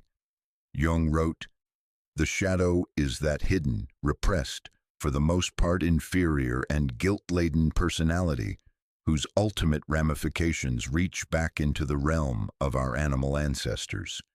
If it has been believed hitherto that the human shadow was the source of all evil, it can now be ascertained on closer investigation that the unconscious man, that is, his shadow, does not consist only of morally reprehensible tendencies, but also displays a number of good qualities such as normal instincts, appropriate reactions, realistic insights, creative impulses, etc. Read that carefully. The shadow isn't just your dark side, it's your alive side. The parts of you that are instinctual, reactive, creative, powerful. Everything that doesn't fit into the polite, controlled, socially acceptable persona. When you exile the shadow, you exile your life force. You become a walking performance, a mask with nobody underneath. You become what David was before his retreat, a personality without a person, a noise without a source. But when you reclaim the shadow, when you bring it back into consciousness, you become whole, you become real, you become powerful in the way that only integrated human beings are powerful, not the power of domination, but the power of authenticity. This is what the universe is trying to restore in you, not just peace, not just calm, but the totality of your being, the light and the dark, the acceptable and the rejected, the persona and the shadow, and it can only do this in silence, because only in silence does the shadow feel safe enough to emerge. Only in silence does it trust that you're finally ready to listen. So here's what I want you to do if you're brave enough. Tonight, find a space where you can be completely alone. Turn off all devices, no music, no mantras, no guided meditations, just silence. And then out loud or in your mind, say, "Shadow, I'm listening. Show me what I've been avoiding." And then sit and listen and let whatever wants to emerge, emerge. The rage, the desire, the grief, the judgment, the parts of yourself you've decided aren't spiritual enough, aren't mature enough, aren't acceptable enough. Don't try to fix them. Don't try to transcend them. Don't try to love and light them away. Just listen. Just acknowledge. Just bear witness to the parts of yourself that have been waiting in exile, sometimes for decades, to finally be heard. Write down what emerges, not to analyze it, just to acknowledge it. Give it form. Give it voice. Let it know that it's finally been seen. And then, and this is crucial, thank it. Thank your shadow for carrying what you weren't ready to carry consciously. Thank it for preserving these parts of you, even in exile, until you were strong enough to reclaim them. Because that's what the shadow is doing. It's not attacking you. It's protecting you. It's holding everything you couldn't hold, waiting for the moment when you're finally ready to become whole. Jennifer told me something profound toward the end of our conversations. She said, "I spent 15 years trying to become enlightened by transcending my darkness. What I discovered is that enlightenment isn't about transcendence. It's about integration. It's not about becoming pure light. It's about becoming fully human, and fully human includes the shadow." This is the teaching that modern spirituality desperately needs to hear. We've created an entire culture of spiritual bypassing, using spiritual concepts and practices to avoid psychological work, to avoid emotional pain, to avoid the messy, difficult, uncomfortable truth of being human. We meditate to escape rather than to encounter. We chant to drown out rather than to listen. We affirm to cover over rather than to uncover. And we fill every moment with spiritual noise, podcasts about consciousness, videos about awakening, books about enlightenment, anything to avoid the actual work of sitting in silence and meeting what's there. Jung saw this tendency even in his time, and he was ruthlessly critical of it. He wrote, "The greatest and most important problems of life are all fundamentally insoluble. They can never be solved, but only outgrown. This outgrowing proved on further investigation to require a new level of consciousness. Some higher or wider interest appeared on the patient's horizon, and through this broadening of his outlook, the insoluble problem lost its urgency. It was not solved logically in its own terms, but faded out when confronted with a new and stronger life urge. But that new and stronger life urge only comes when you integrate the shadow, when you reclaim your power, your rage, your desires, your authentic vitality. You can't transcend what you haven't first integrated. You can't rise above what you've never acknowledged. The shadow is the key to restoration, because the shadow contains your life force. It contains the energy, the passion, the creativity that got exiled when you learned to be good, to be acceptable, to be spiritual. And here's the dangerous beauty that Jung understood. The very thing you fear in silence, the rage, the desire, the darkness, is often the missing piece of your wholeness. Think about that. What you've spent your entire life running from might be exactly what you need. The anger you've repressed might contain the boundaries you've never learned to set. The grief you've avoided might contain the love you've never fully felt. The desires you've deemed unspiritual might contain the passion that makes you actually want to be alive. The universe is trying to restore you by returning what you abandoned. But you have to be willing to receive it. You have to be willing to sit in silence and let the exiles come home. Now, I need to give you a critical warning, because shadow work is powerful medicine, and like all powerful medicine, it can be dangerous if misused. Warning 1. Don't confuse acknowledgment with endorsement. Hearing your shadow doesn't mean acting it out. Jennifer's rage needed to be acknowledged, not unleashed on her students. The shadow wants to be witnessed, not given free rein. There's a massive difference between "I notice I have violent fantasies" and "I should act on violent fantasies." Never confuse the two. Warning 2. Shadow work requires container. If you have a history of trauma, severe depression, or other significant mental health challenges, do not attempt deep shadow work alone. You need professional support, ideally a therapist trained in Jungian or depth psychology. The shadow can overwhelm the ego if the ego isn't strong enough to hold it. Warning 3. Don't inflate. Some people encounter their shadow and immediately identify with it. "I'm not actually a peaceful person. I'm full of rage. This is the real me." That's just another form of one-sidedness. You're not just your persona, and you're not just your shadow. You're the totality, the one who can witness both and integrate both. Warning 4. Watch for projection. As you start to recognize your shadow, you'll be tempted to see it everywhere in others. "Oh, that person is so angry. They haven't done their shadow work." Stop. That's projection. Your shadow work is about you, not about diagnosing others. Stay in your lane. These warnings matter because the internet is full of people who've encountered their shadow and mistaken it for enlightenment, who've unleashed their repressed material without integration and called it authenticity, who've used shadow work as an excuse for bad behavior. "I'm just being real. I'm just expressing my truth." No. Shadow work is about integration, not indulgence. It's about becoming whole, not about permission to be an asshole. Jung was very clear about this. He said the goal wasn't to eliminate the persona and live purely from shadow. That would be chaos, possibly psychosis.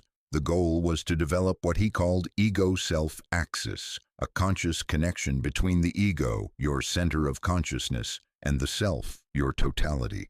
The persona remains useful. The shadow becomes integrated, and you learn to navigate between them consciously, rather than being unconsciously driven by either.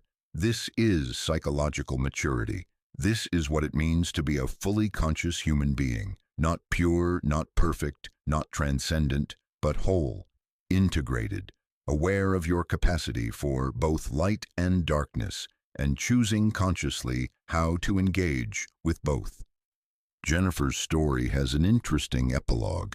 About a year after her shadow breakthrough, she was teaching a workshop on meditation when a student asked, "How do you stay so peaceful all the time?" The old Jennifer would have smiled serenely and offered some platitude about practice and surrender. The new Jennifer, the integrated Jennifer, said something different. I'm not peaceful all the time. Right now, honestly, I'm a little irritated because we started late and I have another commitment after this. And I'm choosing to be present anyway, despite the irritation. That's not the same as being peaceful. It's being conscious. The room went silent. Then someone started laughing, not mockingly, but with relief. And then others joined in, because suddenly everyone could breathe.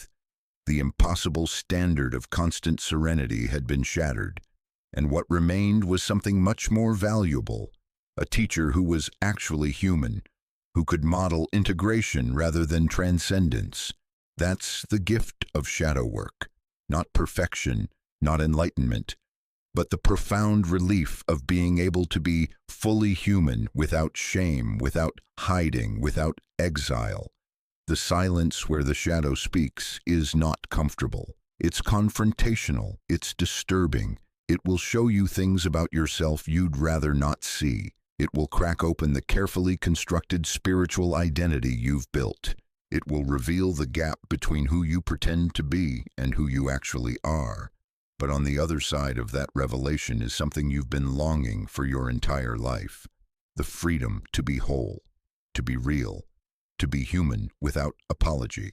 The shadow isn't your enemy. It never was. It's the exiled king, the banished queen, the lost treasure of your psyche, waiting in the darkness for the day you'd finally be brave enough to bring it home.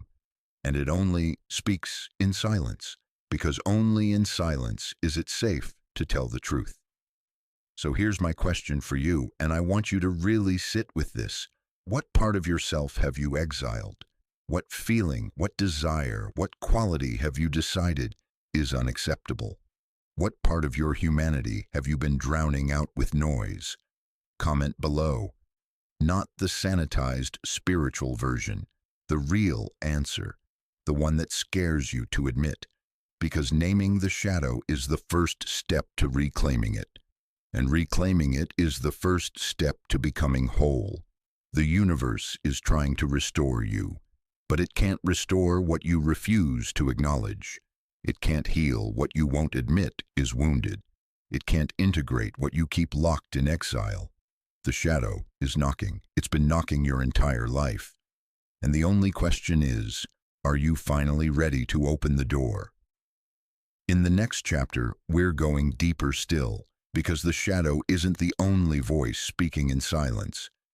There's another presence, another intelligence, another aspect of your psyche that most people never encounter because they're too busy drowning it out with noise. Jung called it the anima in men, the animus in women, the unconscious opposite, the inner other, the voice of wisdom that can only speak when the shadow has been acknowledged and the ego has learned to listen. This is where the work gets mystical, where psychology becomes poetry, where science meets soul. Because the universe doesn't just want to restore your wholeness by returning your shadow.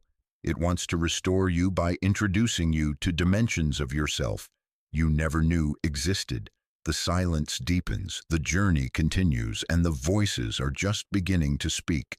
Don't be afraid of what you'll hear, or rather, be afraid, feel the fear, and listen anyway, because the truth of who you are is waiting in the darkness, and it's far more beautiful than anything you've been performing in the light.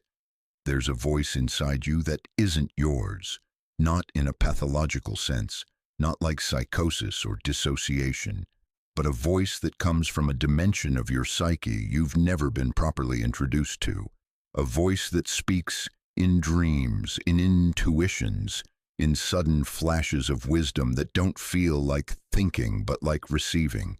A voice that knows things you don't consciously know. A voice that, in Jung's radical formulation, carries the wisdom of the opposite sex within your unconscious.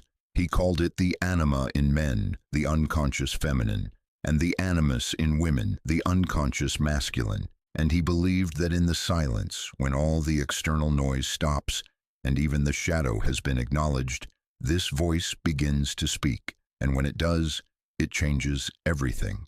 Let me tell you about Marcus. Marcus was 52 years old when I met him, CEO of a manufacturing company, former college athlete, divorced twice, 3 grown kids he barely knew. By every external measure, Marcus had succeeded at masculinity as his culture defined it. He was strong, decisive, rational, controlled. He didn't do emotions, he did results. He didn't do intuition, he did data. He didn't do vulnerability, he did power. And he was, by his own admission, dying inside. Not physically. Physically he was fine, still worked out, still strong for his age. But something essential had withered. He couldn't connect with people, couldn't feel joy, couldn't access anything beyond the narrow bandwidth of aggression, analysis, and achievement. His therapist suggested he try meditation. Marcus thought it was bullshit, but was desperate enough to try. The first week of silent practice was exactly what you'd expect. Restlessness, boredom, mental planning, the usual noise. But Marcus was disciplined. That's how he'd succeeded in business, so he kept at it. 20 minutes every morning, no music, no guidance, just silence. Week 2, the shadow material started emerging.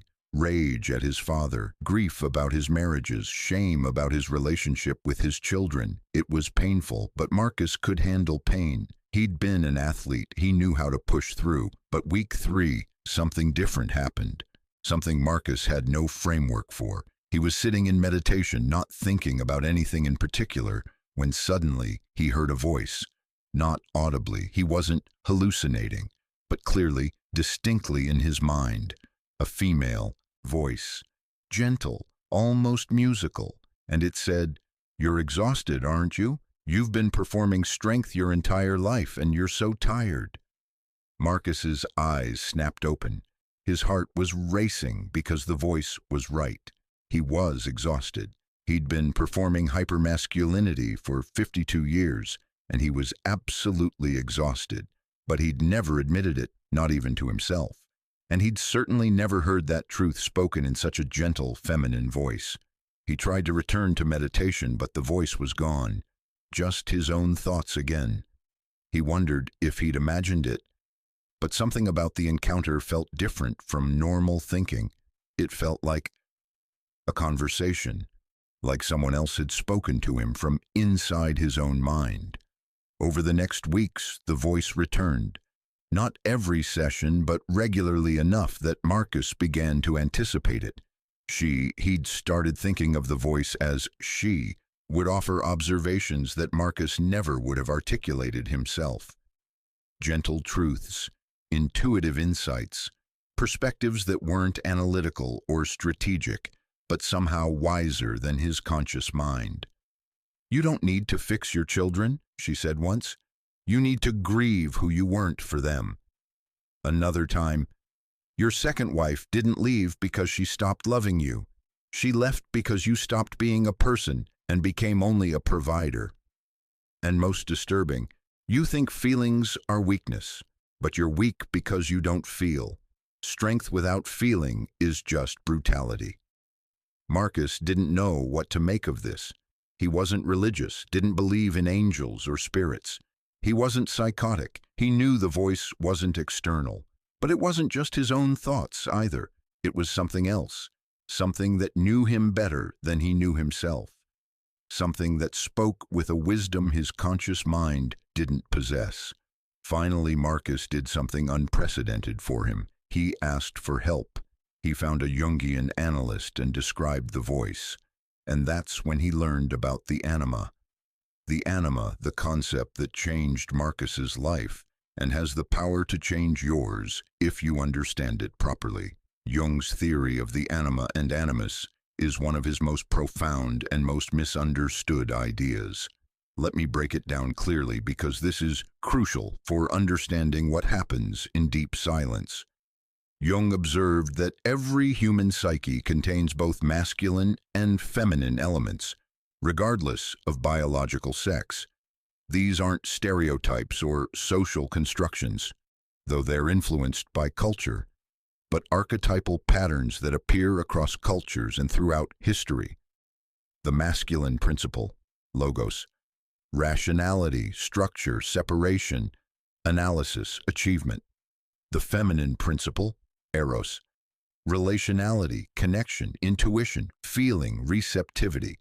Now, here's the key. In a man, the masculine tends to be conscious. It's the persona, the ego identity, the I he identifies with.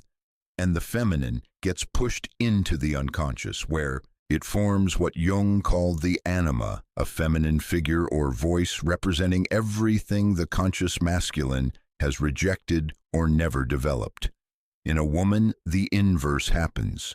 The feminine tends to be conscious, and the masculine gets pushed into the unconscious, where it forms the animus, a masculine figure or voice representing everything the conscious feminine has rejected or never developed. Why does this happen? Partly conditioning. Boys are taught to suppress everything feminine: emotions, vulnerability, receptivity, intuition. Girls are taught to suppress everything masculine: aggression, ambition, rationality, independence.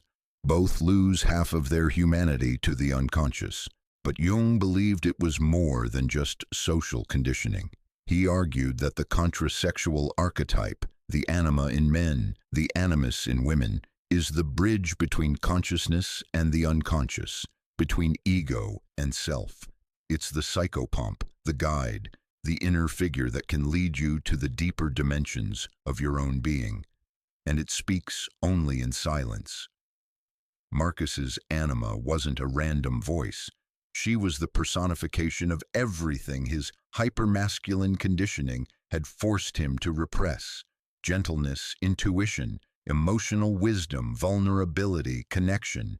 She'd been there his whole life, trying to speak, but the noise of his masculine performance, the constant drive to achieve, to compete, to dominate, to succeed, had drowned her out completely. Now, in silence, she finally had space to speak, and what she had to say was transforming him. But here's where it gets interesting, and where most people misunderstand this concept. The anima animus isn't about becoming more feminine if you're a man, or more masculine if you're a woman. It's not about gender bending or rejecting your conscious identity. It's about integration, wholeness, reclaiming the full spectrum of human capacities that got split along gender lines. Marcus didn't need to become feminine. He needed to integrate his feminine, to access the wisdom, the emotional intelligence, the relational capacity that his hypermasculinity had exiled. He needed to become fully human, not half-human. The anima animus represents the path to wholeness, and the dialogue with this inner figure, what Jung called active imagination, is one of the primary ways restoration happens in silence. Let me give you a framework for understanding how to recognize and work with this inner voice, because most people hear it but don't know what it is.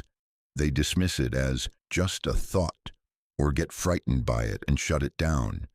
But learning to dialogue with the anima or animus is one of the most powerful practices in Jungian psychology. First, how to recognize the anima or animus voice.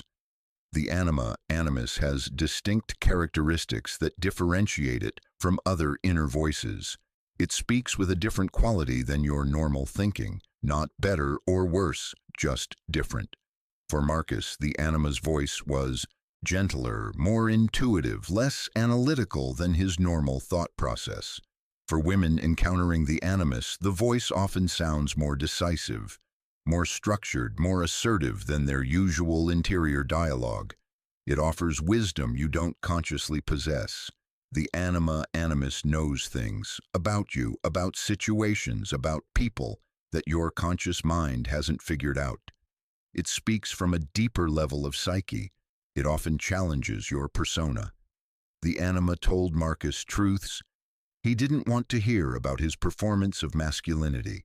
She confronted him with what he'd been avoiding. That's one of her primary functions, to show you what your conscious identity can't see. It has a consistent personality. This isn't random thought. It's a relatively stable figure with its own character, its own way of speaking. Over time, you get to know this inner voice as you would know another person.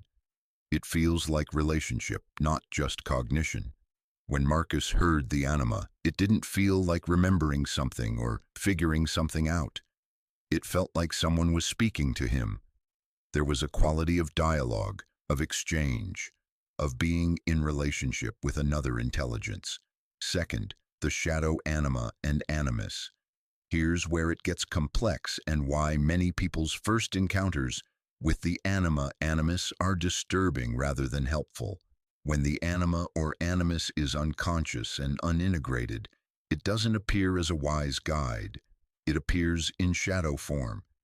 In men, the shadow Anima shows up as moodiness, irritability, emotional possession, what Jung called anima moods. The man becomes irrationally emotional but can't acknowledge or process the emotions. In women, the shadow Animus shows up as harsh judgments, rigid opinions, and what Jung called Animus opinions, absolute convictions that aren't actually thought through but feel unquestionable. Marcus had been possessed by shadow Anima his entire life, but he didn't recognize it. His explosive anger at employees, his inability to communicate with his wives, his depression. These weren't signs of excessive masculinity. They were signs of unconscious, unintegrated femininity erupting in distorted form. When the Anima began to speak in silence, she was initially appearing in shadow form, critical, accusatory. But as Marcus learned to dialogue with her rather than be possessed by her, she transformed. She became a guide rather than a tormentor, a source of wisdom rather than moods. This transformation happens through what Jung called active imagination, consciously engaging the Anima or Animus figure, asking questions, listening to responses, treating the encounter as real. We'll dive deeper into that technique in a later chapter, but the key point is this. The contrasexual archetype must be brought into consciousness through dialogue. It must be engaged as a separate intelligence within your own psyche. Third, the inner marriage. Jung had a beautiful metaphor for psychological wholeness, the inner marriage, the sacred union of masculine and feminine within the individual psyche. He studied alchemy extensively and saw in its imagery the conjunction of king and queen, Sol and Luna, sulfur and mercury, a symbolic representation of this inner integration. External relationships, Jung argued, are often projections of this inner relationship. Marcus's failed marriages weren't primarily about the women he'd married. They were about his unconscious relationship with his own Anima. He'd been projecting his unconscious feminine onto his wives, expecting them to carry all the relational, emotional, intuitive capacities he'd never developed in himself. When a man is unconscious of his Anima, he projects her onto women and becomes dependent on them for emotional life, intuition, connection. When he integrates his Anima, he can relate to actual women as whole people rather than as carriers of his unconscious. The same happens with women and the Animus. An unconscious Animus gets projected onto men. The woman expects men to provide strength, decisiveness, rationality, protection. An integrated Animus allows a woman to access these capacities in herself and relate to actual men as humans rather than projections. The inner marriage doesn't mean you don't need relationships. It means you come to relationships as a whole person rather than as half a person seeking completion in another. And this inner marriage can only happen in silence, Because it requires sustained dialogue with the inner opposite. It requires listening to the voice you've been ignoring your whole life. It requires falling in love with the part of yourself you've been conditioned to reject. Marcus's transformation over the next year was remarkable. He began having regular dialogues with his anima in his meditation practice.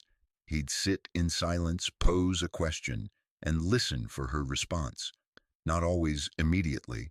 Sometimes the response would come hours later or in dreams, but he learned to recognize her voice, her perspective, her wisdom, and his external life began to shift. His relationship with his daughters improved. He could finally talk to them about emotions, about their lives, without trying to fix or control everything. He started painting, something he'd thought about for years but dismissed as impractical. He began therapy focused on grief work, which his anima had been urging him toward. Most surprisingly, he started a relationship with a woman who was nothing like his previous wives. Independent, strong, not looking to him to be her emotional caretaker or financial savior. And the relationship worked because Marcus was no longer projecting his unconscious feminine onto her. He could see her as she actually was. "I spent 50 years looking for her out there," Marcus told me, referring to his anima, "chasing after women who seemed to have what I was missing. And all along she was inside me, trying to speak. If I'd just learned to listen 30 years ago, everything would have been different. Maybe. Or maybe he needed 50 years of performing masculinity before he was ready to hear her." Jung believed in the timing of the psyche, that things emerge when we're ready for them, not before. Now let me speak directly to the women listening, because the animus works differently, though the principle is the same. The animus typically appears in women's psychology not as a single voice, but as a chorus of masculine opinions, judgments, and convictions.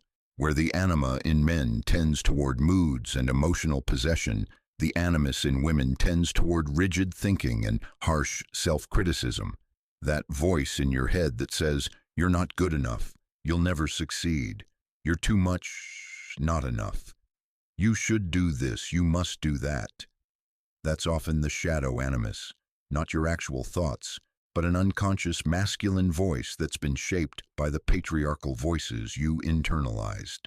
Your father, teachers, bosses, society's shoulds. In deep silence, many women encounter this voice and initially experience it as their own harsh self-criticism.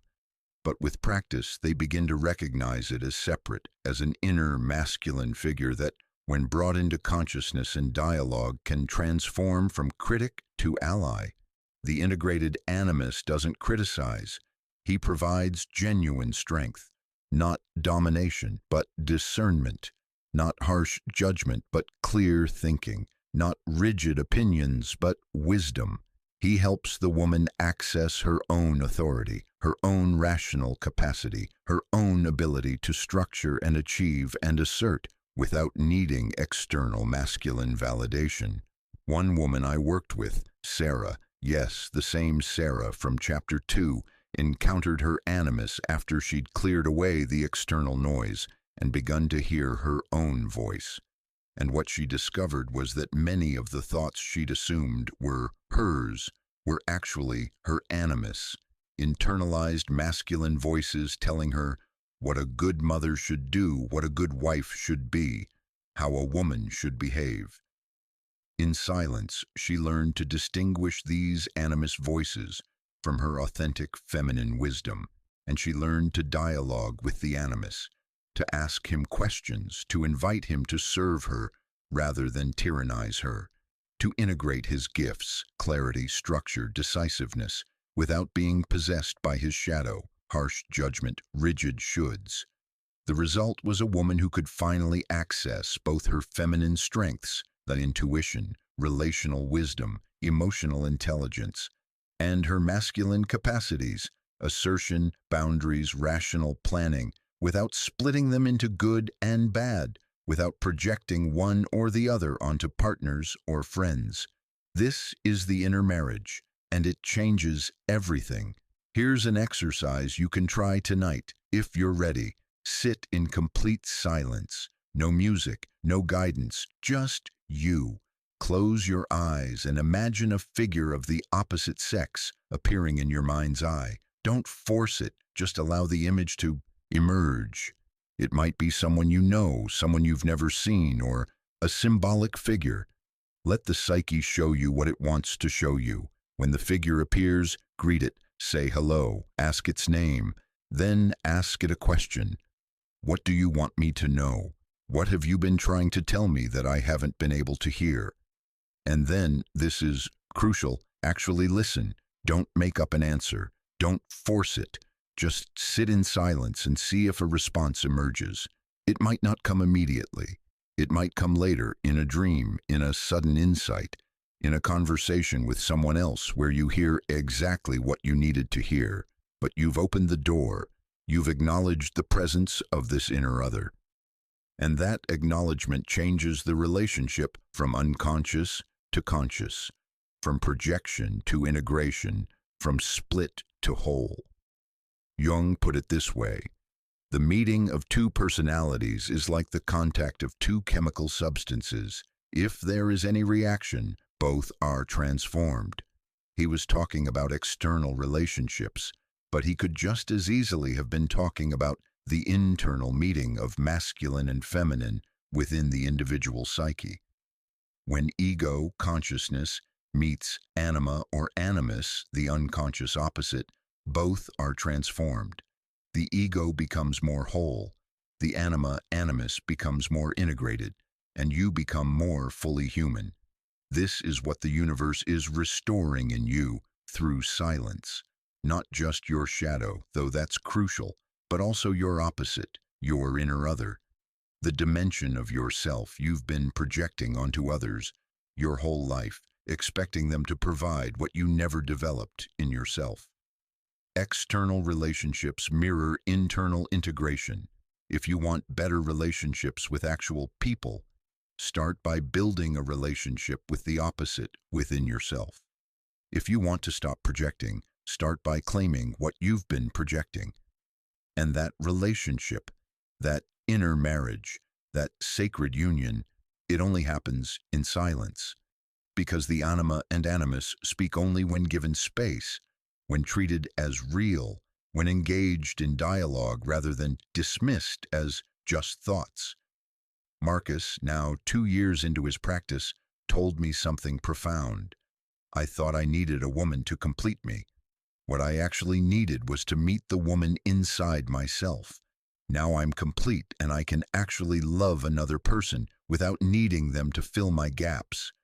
Because there are no gaps. She filled them, the inner she. That's the restoration. That's what the universe has been trying to give you all along. Not another person to complete you, but the other half of yourself, waiting in the silence, ready to make you whole. So here's my question. Have you met your inner opposite? Have you heard the voice that speaks in a register different from your normal consciousness? Have you experienced the wisdom that comes not from masculine rationality or feminine intuition, but from the integration of both? Comment below and tell me, what quality does your contrasexual archetype embody? For the men, what does your inner feminine voice say when you finally listen? For the women, what does your inner masculine provide when he becomes ally instead of critic? This isn't abstract theory. This is the map of your psyche. This is the architecture of wholeness. And understanding it changes everything. In the next chapter, we go deeper still. Because beneath the shadow, beneath even the anima and animus, there's something else waiting in the silence. Something Jung considered the crown jewel of psychological development, the destination of the entire individuation journey, the self, with a capital S. Not the self you think you are, but the self you actually are. The totality, the center, the divine spark, the voice of the universe speaking through your individual consciousness. This is where psychology becomes mysticism. where science becomes religion, where silence becomes the direct encounter with what some people call God and Jung called the self. The voices have been preparing you. The shadow returned to make you real. The anima or animus appeared to make you whole. Now it's time to meet the source from which both emerge. The descent continues, the silence deepens, and the most profound encounter of your life is waiting just ahead. Don't be afraid. You've come this far. You've faced the shadow. You've heard the inner opposite. You're ready for what comes next. The self is calling, and it's time to answer. I need to tell you about the moment I died, not metaphorically, not psychologically, not in the sense we've been discussing ego death and shadow integration. I mean the moment when everything I thought of as me, my identity, my history, my personality, my problems, my hopes, my fears, my entire sense of being a separate individual navigating through life, simply dissolved. And what remained was something so vast, so luminous, so impossibly present that I can only describe it as meeting God inside myself. I don't share this lightly. For years, I didn't talk about it at all, afraid of sounding grandiose or delusional, or like every other spiritual teacher claiming enlightenment. But silence about these experiences is part of what keeps people trapped in the small self, convinced that the ego is all there is.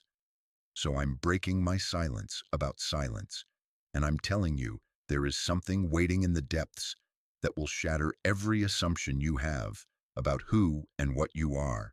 It happened 6 months into daily silent practice. I'd already been through the shadow work. I'd met my anima. I'd experienced ego death and rebirth multiple times. I thought I knew what silence had to offer. I was wrong. I was sitting in meditation. Nothing special about that particular morning, no special technique or intention, when suddenly, without warning, without any sense of transition, I disappeared. Not my body.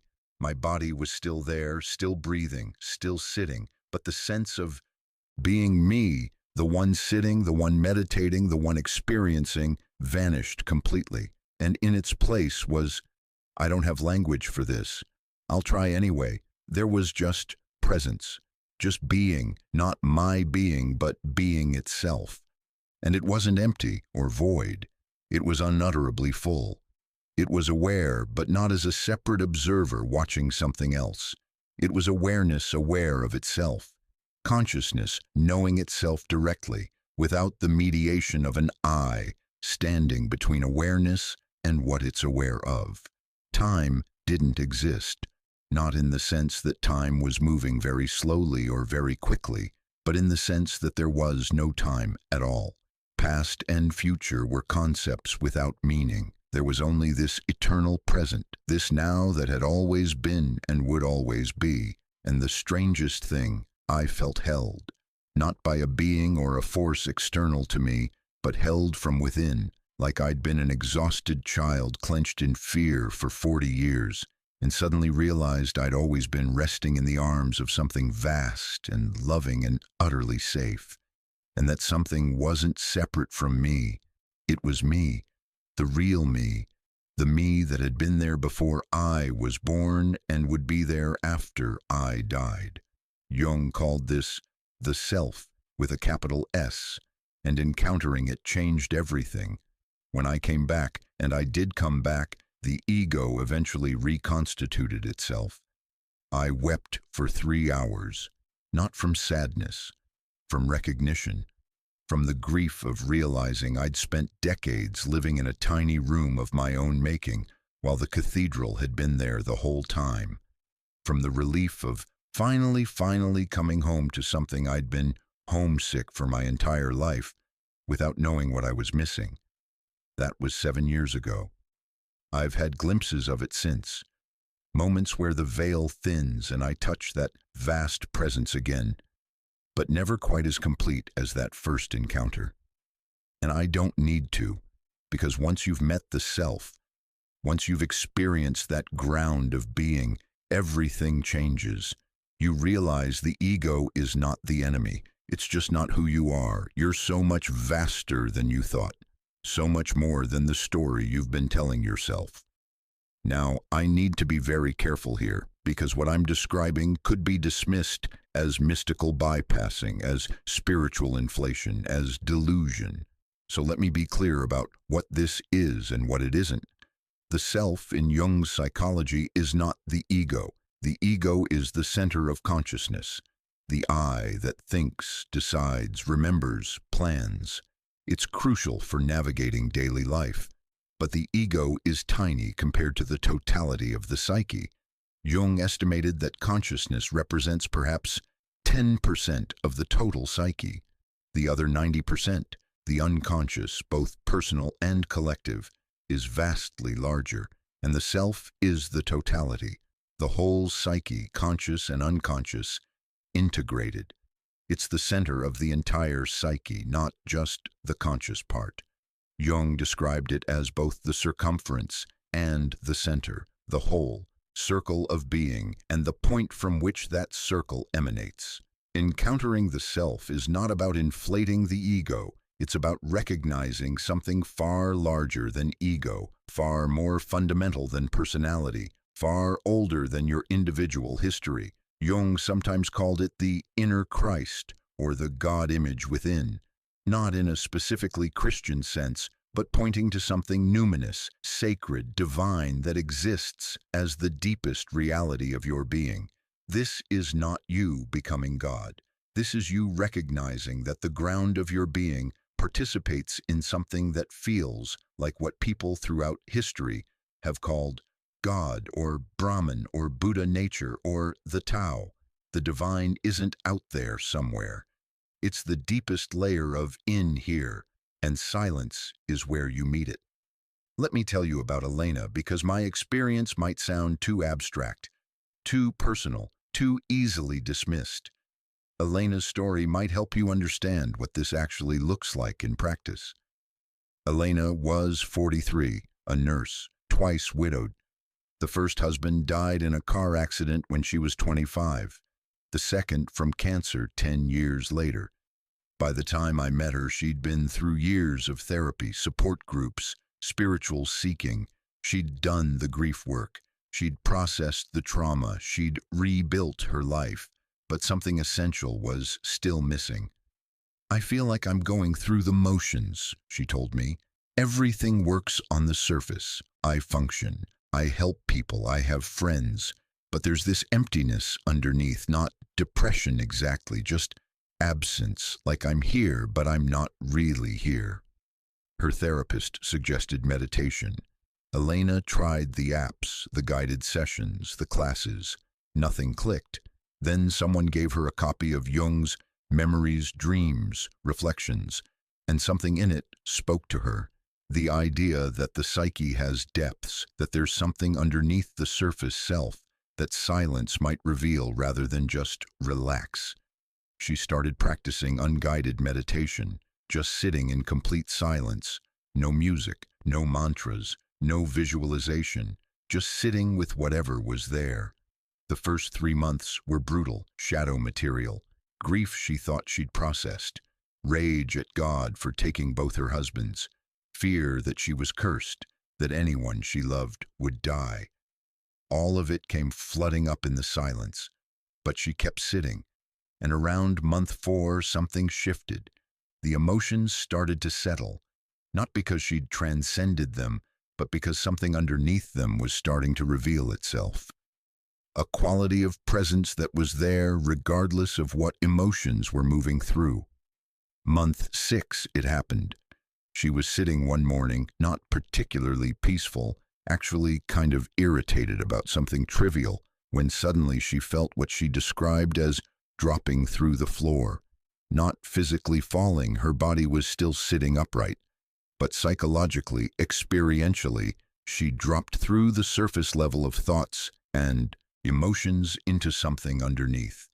And there, in that depth, was a presence, a stillness, a quality of being that was completely untouched by her grief, her fear, her anger, her story.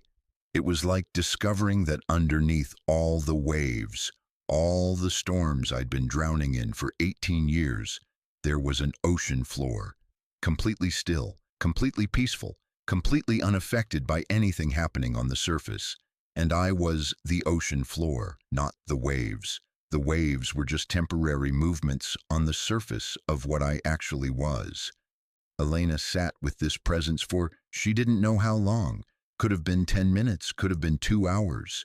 Time dissolved, and when she finally opened her eyes, tears were streaming down her face. But not tears of grief, tears of relief, of recognition, of coming home. I finally understood, she told me months later, why Jung kept talking about the self with a capital S.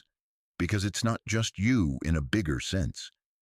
It's you with a capital Y, the you that was there before your personality formed, before your traumas happened, before you were born, the you that will be there after you die, the indestructible, eternal, divine you that nothing can touch. And when you experience that, when you know that's what you actually are, everything changes. This is what Jung meant by the self. And this is what the universe is trying to restore in you, not the small self, the ego, the personality, the story, but the capital S self, the totality, the ground, the source. Let me give you a framework for recognizing when you've touched it, because the self isn't some abstract concept. It has phenomenological markers, consistent features that people report across cultures and centuries when they encounter this depth. 7 signs of self-encounter. First, timelessness. When you touch the self, time stops. Not in the sense of time moving slowly, but in the sense that you've dropped into a dimension where time doesn't operate. There's only now, an eternal now that contains everything. Past and future exist only as concepts. The actual experience is of a present moment that has always been and will always be. Second, profound peace, not the peace of relaxation or the absence of stress. Something deeper, a peace that exists underneath all conditions, untouched by circumstances. Marcus, after his encounter, described it as the peace that passes understanding. The biblical phrase suddenly made experiential sense. It's not that everything is okay, it's that there's an okayness underneath everything, including the not okay things. Third, dissolution of separation, the boundary between self and other, between inside and outside, becomes porous or disappears entirely. Not in a psychotic way, you still know where your body ends and the world begins, but in a felt sense, you experience yourself as continuous with everything around you. The sense of being a separate, isolated individual dissolves into a larger wholeness. Fourth, sense of being held. This is crucial and often misunderstood. It's not that something external is holding you, it's that you discover you've always been held, from within, by the very ground of your own being. Like a wave realizing it's always been part of the ocean, never actually separate or in danger of being lost. You are both the one being held and the one doing the holding. Subject and object collapse into one. Fifth, direct knowing, information, insight, understanding that doesn't come through thought or reasoning. You simply know things the way you know you exist without having to prove it. Jung called this gnosis, direct knowing. The self knows, not through learning or deduction, but through being what it knows. Sixth, the numinous, Rudolf Otto's term for the experience of the sacred, the holy, the divine. When you encounter the self, you're not just experiencing psychology, you're experiencing something that feels religious, spiritual, sacred. Jung was very clear about this. The self is the God image within. It's where psychology and religion meet, where the human and the divine intersect. Seventh, absolute certainty. After encountering the self, you don't believe in it, you know it. The way you know you exist, the way you know you're reading these words right now. It's not faith or belief. It's direct experience that carries its own verification. People who've had this encounter often say, "Now I know what mystics throughout history have been talking about. Now I understand why they couldn't quite put it into words but kept trying anyway." These 7 markers don't all appear at once, and they vary in intensity. Sometimes you touch just one aspect of the self. Sometimes you're flooded with the full experience.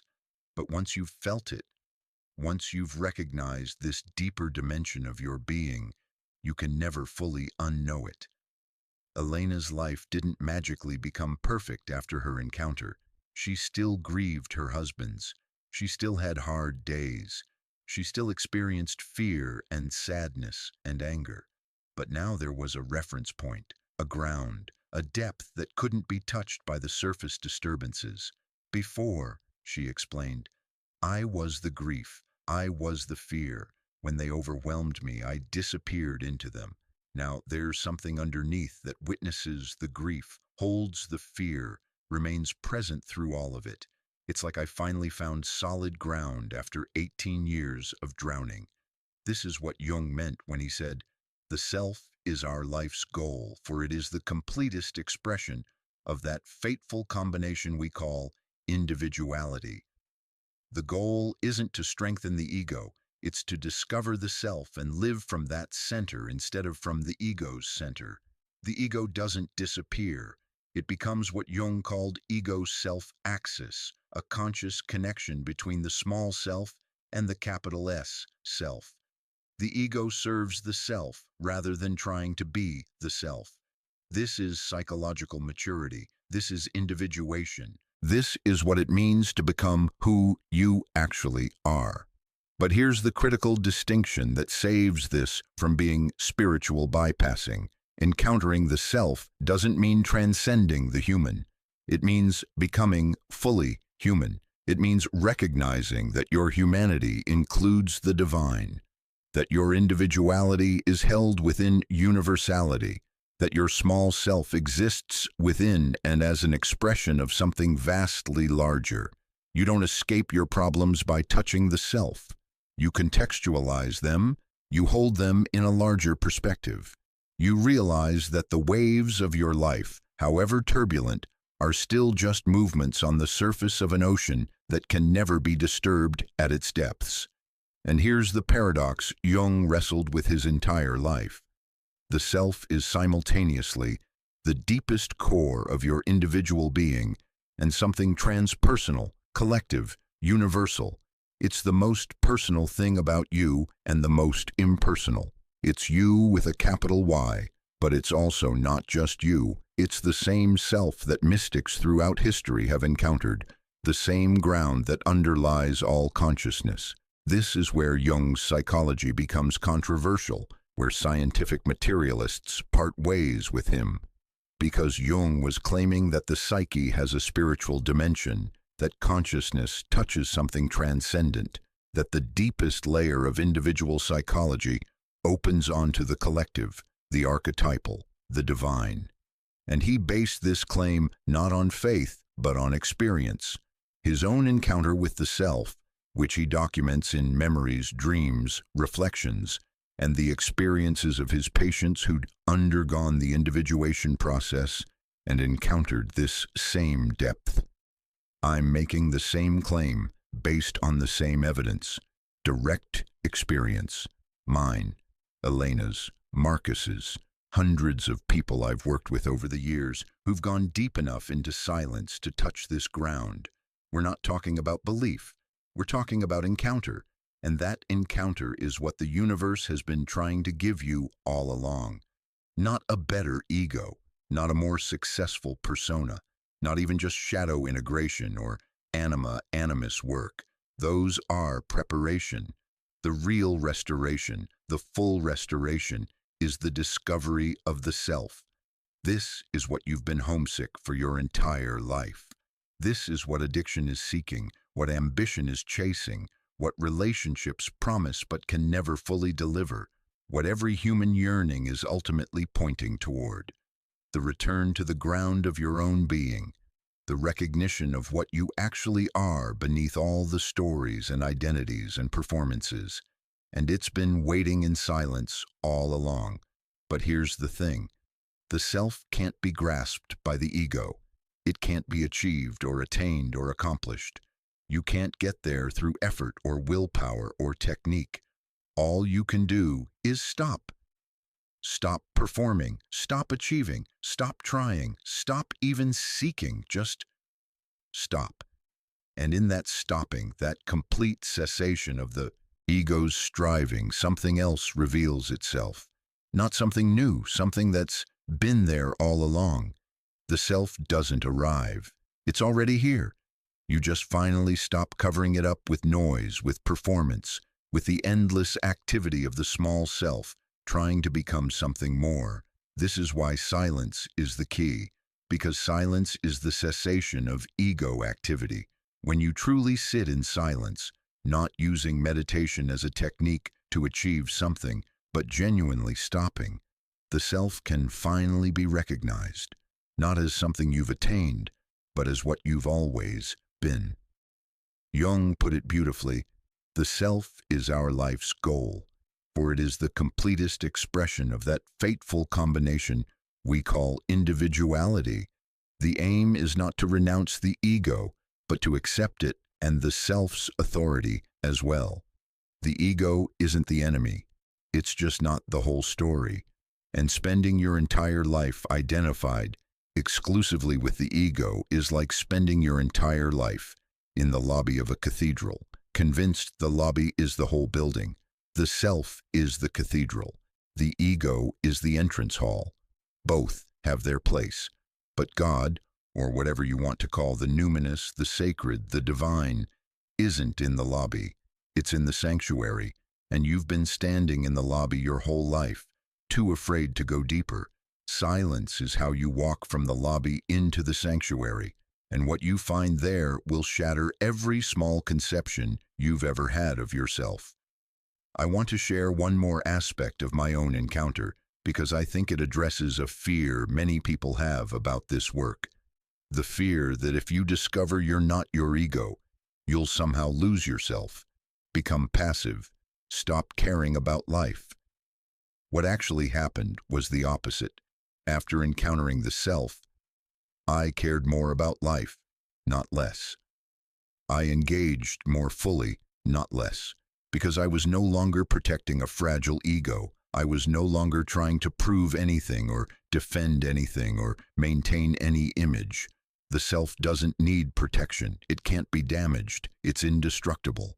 So from that secure ground, I could finally take risks, be authentic, speak truth, fail without being destroyed by failure, succeed without being inflated by success, love without fear of loss, live without the constant terror of death. Because I'd touched the part of me that doesn't die, not metaphorically. Actually, the self is eternal, not in the sense of lasting forever in time, but in the sense of being outside of time altogether. When you touch it, you know, not believe, but know, that your essence cannot be destroyed. Your body will die, your ego will dissolve. But the self, the witness, the presence, the ground, that continues. It was there before you were born. It will be there after you die. This isn't wishful thinking or religious hope. It's direct experience, and Jung documented it extensively in his work on death and dying, noting that people who'd encountered the self faced death with equanimity, not because they believed in an afterlife, but because they'd experienced a dimension of themselves that was clearly not dependent on the body or the ego for its existence. Here's my invitation to you. Stop trying to improve yourself. Stop trying to fix yourself. Stop trying to become more, better, enlightened, awakened, or any other goal the spiritual marketplace sells you. Instead, just sit in complete silence and ask this question: who am I underneath all of this? Who am I when I'm not performing, not achieving, not identifying with my story? What remains when everything else falls away? and then listen. Not for an answer in words, for a presence, for a recognition, for the felt sense of something vast and still and eternally present that's been there your whole life, patiently waiting for you to stop running and come home. The universe doesn't want to restore your ego to optimal function. It wants to restore you to the self, to who you actually are, to what you've always been beneath the noise, the performance, the desperate striving of the small self, trying to prove it exists. You exist. You've always existed, but not as who you think you are, as something far larger, far deeper, far more beautiful than any story you could tell about yourself. And that something, that self, that presence, that ground is what's waiting in the silence. It's been waiting your entire life. And it will wait for however long it takes until you finally stop running and turn around and recognize what's been here all along. Comment below if you've had any glimpse of this, any moment where you touched something larger than ego, any experience of profound peace, timelessness, or the felt sense of being held by something within. These aren't rare mystical experiences reserved for spiritual masters. They're the birthright of every human being who gets quiet enough to hear what's underneath the noise. The self is calling, not as something to attain in the future, but as what you already are right now, in this moment, underneath the reading of these words. Can you feel it? Can you sense that presence beneath the thinking, that awareness that's aware of the awareness? That's it. That's the self. Not somewhere else, not in the future. Here, now, you, the real you. You are afraid of silence. Not the silence of a quiet room, but the silence that waits beneath all your noise. The silence that hums at the edge of every distraction you manufacture. Every scroll, every urgent task, every conversation you use to drown out the voice that has been calling your name since you were born. This is the silence that terrifies you because it threatens the very architecture of who you think you are. The ego, that clever constructor of identity, knows its own fragility. It understands in some wordless animal way that it is not the master of your house, but merely the loudest tenant. And so it builds walls of sound, opinions, achievements, relationships, dramas, plans, anything to avoid the moment when the noise stops and you must face what Jung called the self, that vast interior presence that has been waiting patiently for your attention. The ego fears this encounter like a candle fears the wind, because in true silence, the small flame of your constructed identity flickers and threatens to go out entirely. But what if that extinguishing is not death, but transformation? What if the silence you flee is not a void, but a womb? We live in a culture that has weaponized distraction. From the moment you wake to the moment you force yourself into sleep, you are assaulted by 1,000 voices telling you who to be, what to want, how to feel. The external noise is so constant that you have forgotten there was ever an alternative. You have learned to fear the pause, the gap, the empty space. You fill every moment because emptiness feels like dying. But what you call emptiness is actually fullness, the fullness of potential, of presence, of the universe's attention turned inward toward you. The ancient alchemists understood this. They called it the nigredo, the blackening, the descent into darkness that must precede any genuine transformation. In their symbolic language, the first stage of turning lead into gold required the death of the base material, its dissolution into shadow. This was not metaphor but psychological truth. You cannot become who you are meant to be while clinging to who you have been. The persona, that social mask you wear so skillfully, must crack. The ego's desperate control must loosen.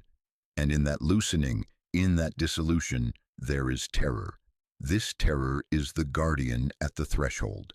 Every spiritual tradition recognizes it, the demon at the gate, the dark night of the soul, the belly of the whale. Jung saw it clearly, the shadow, that repository of all you have disowned about yourself, waits in the silence. All the parts of you that you deemed unacceptable, the rage, the grief, the desire, the shame, the wild creative force you learned to suppress. These exiled aspects of your psyche live in the places you refuse to visit, and silence is their territory.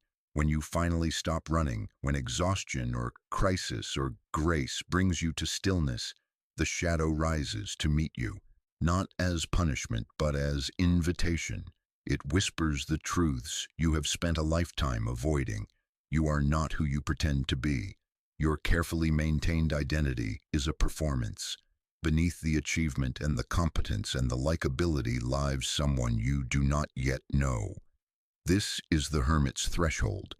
In the tarot, the hermit stands alone on a mountain peak, lantern in hand, having withdrawn from the noise of the world.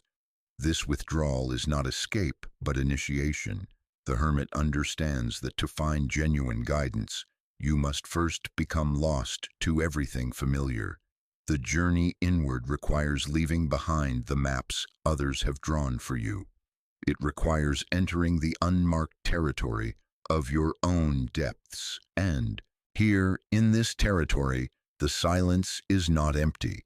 It is thick with presence. It breathes. It watches. It knows you more intimately than you know yourself.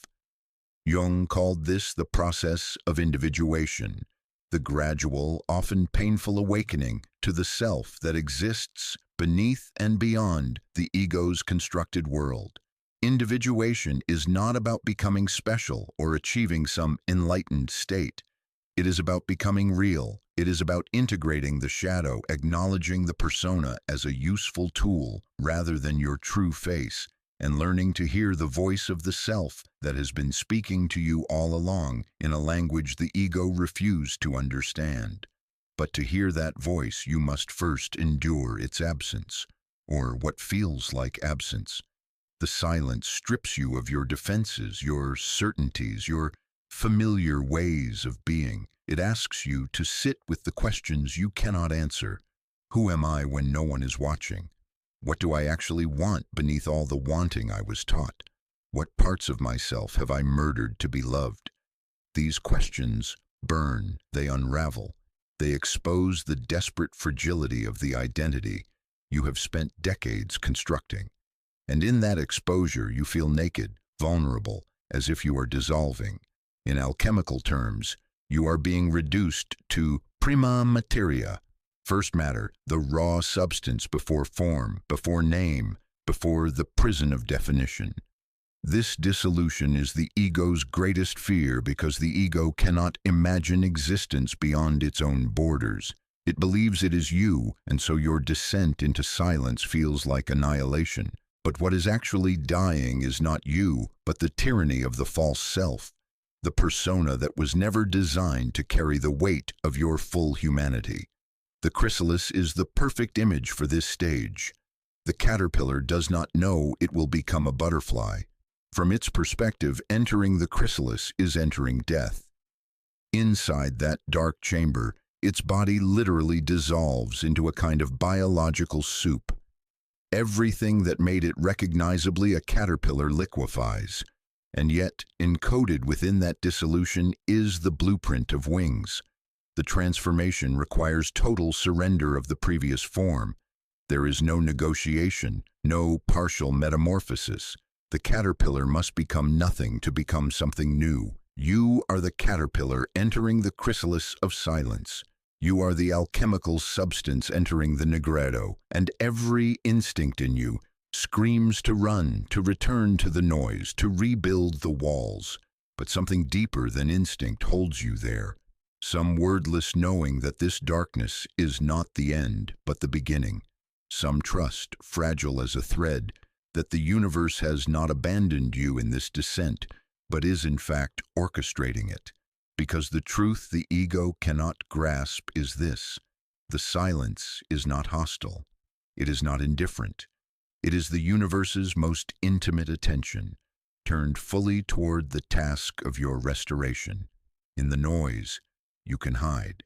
In the silence, you are seen, completely, mercilessly, lovingly seen. And being seen in this way, by this vast intelligence that knows the architecture of your soul, is both terrifying and the thing you have wanted most your entire life. The fear you feel is not a warning to turn back. It is confirmation that you have arrived at the threshold where transformation becomes possible. The guardian demon is not your enemy but your test. Will you trust the darkness? Will you surrender the known for the unknown? Will you allow yourself to be unmade? The ego cannot answer these questions. It can only tremble and bargain and try to maintain control. But somewhere beneath the ego's panic, the self waits, patient, eternal, already whole. It has been waiting for this moment, for your arrival at the edge of your own dissolution, and it whispers, in a voice too quiet for the ego to hear, "Let go. I will catch you. In the silence, you will not be destroyed. In the silence, you will finally come home." And so you let go. Not all at once. Surrender is rarely a single moment, but a series of small deaths, each one teaching you that you can survive the falling. The terror that guarded the threshold begins to shift, not disappearing but revealing itself as something other than enemy. It was the last defense of a self that believed it had to do everything alone. But in the silence, in the deep descent you feared would destroy you, something unexpected happens. You discover you are not alone. You have never been alone. The silence speaks, not in words, the ego's language, but in presence, in knowing, in the subtle reorganization of everything you thought was broken. This is the voice Jung called the self, that transcendent intelligence within you that operates beyond the ego's desperate strategizing.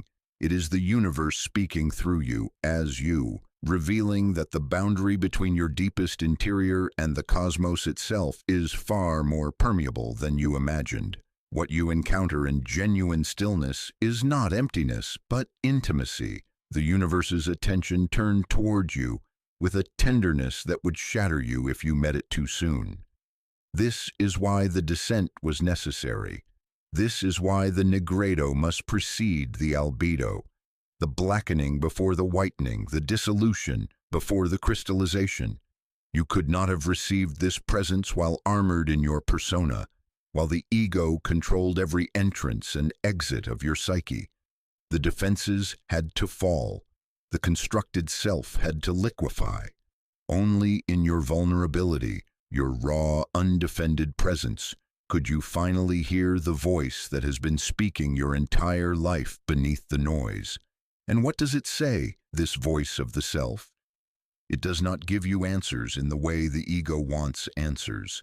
It does not hand you a map or a 5-step plan or reassurance that everything will be fine. Instead, it shows you something more profound. It shows you how to be with yourself. It teaches you the art of presence, of witnessing your own becoming without forcing it into familiar shapes. It reveals that the restoration you seek is not something you must achieve, but something that happens naturally when you stop interfering with your own wholeness. The psyche, Jung understood, has an inherent tendency toward balance, toward what he called the transcendent function, the mysterious capacity of consciousness to hold opposites and birth something new from their tension. In silence, this function can finally operate.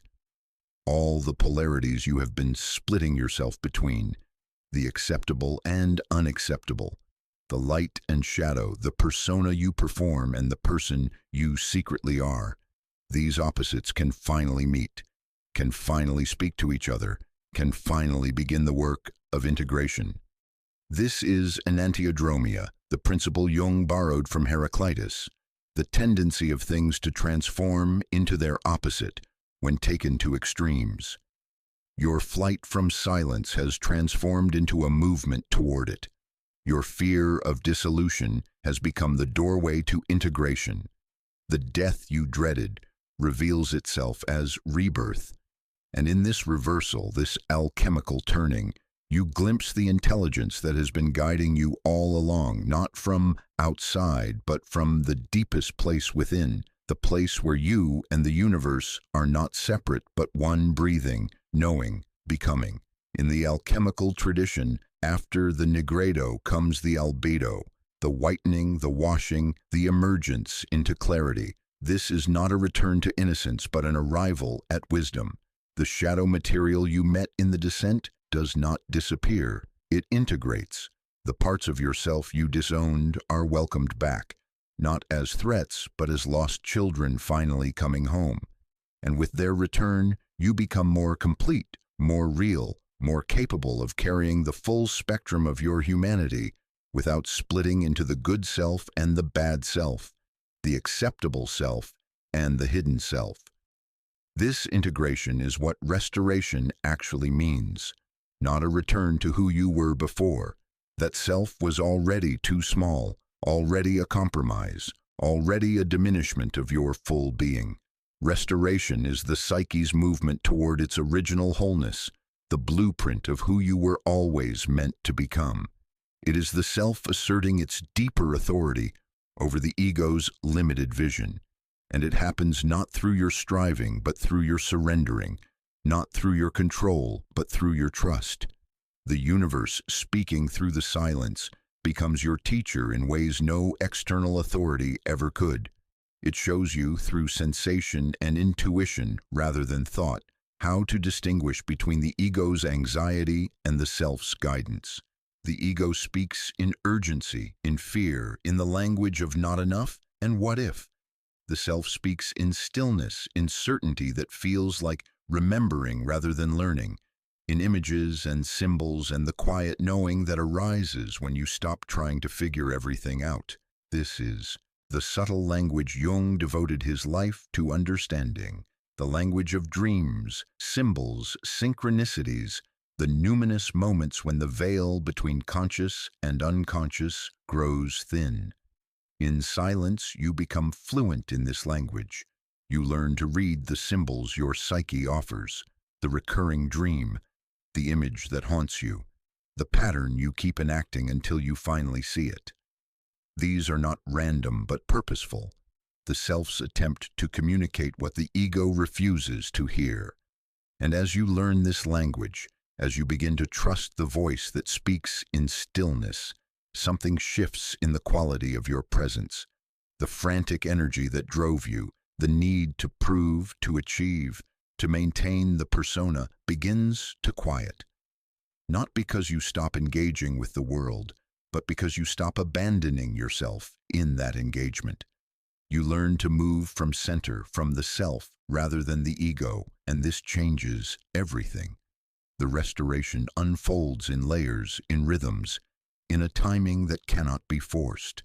There are days when the silence feels like presence and days when it feels like absence again, when the old fear returns and you wonder if you imagined the whole thing.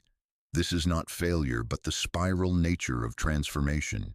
You do not ascend in a straight line, but circle back to the same themes at deeper levels, integrating what you could not integrate before, seeing what you were not ready to see. Jung used the image of circumambulation, walking around the sacred center, approaching it from different angles, each orbit bringing you closer to the self at the heart of your being. The silence is that sacred center, and each time you return to it, each time you choose stillness over noise, presence over distraction, you tighten the spiral. You come home more fully. You remember more clearly who you actually are beneath all the conditioning, all the performance, all the fear. This remembering is the phoenix rising from its own ashes. The mythic bird that must burn to be reborn is not separate from you. It is the archetypal pattern encoded in your own psyche, the knowledge that transformation requires sacrifice, that the old form must die for the new to emerge. But unlike the ego's fear of death as ending, the phoenix knows death as transition, as the necessary passage between forms. It does not cling to the ashes, it rises. And you rise too in your own time, in your own way, Not back to who you were, but forward into who you are becoming.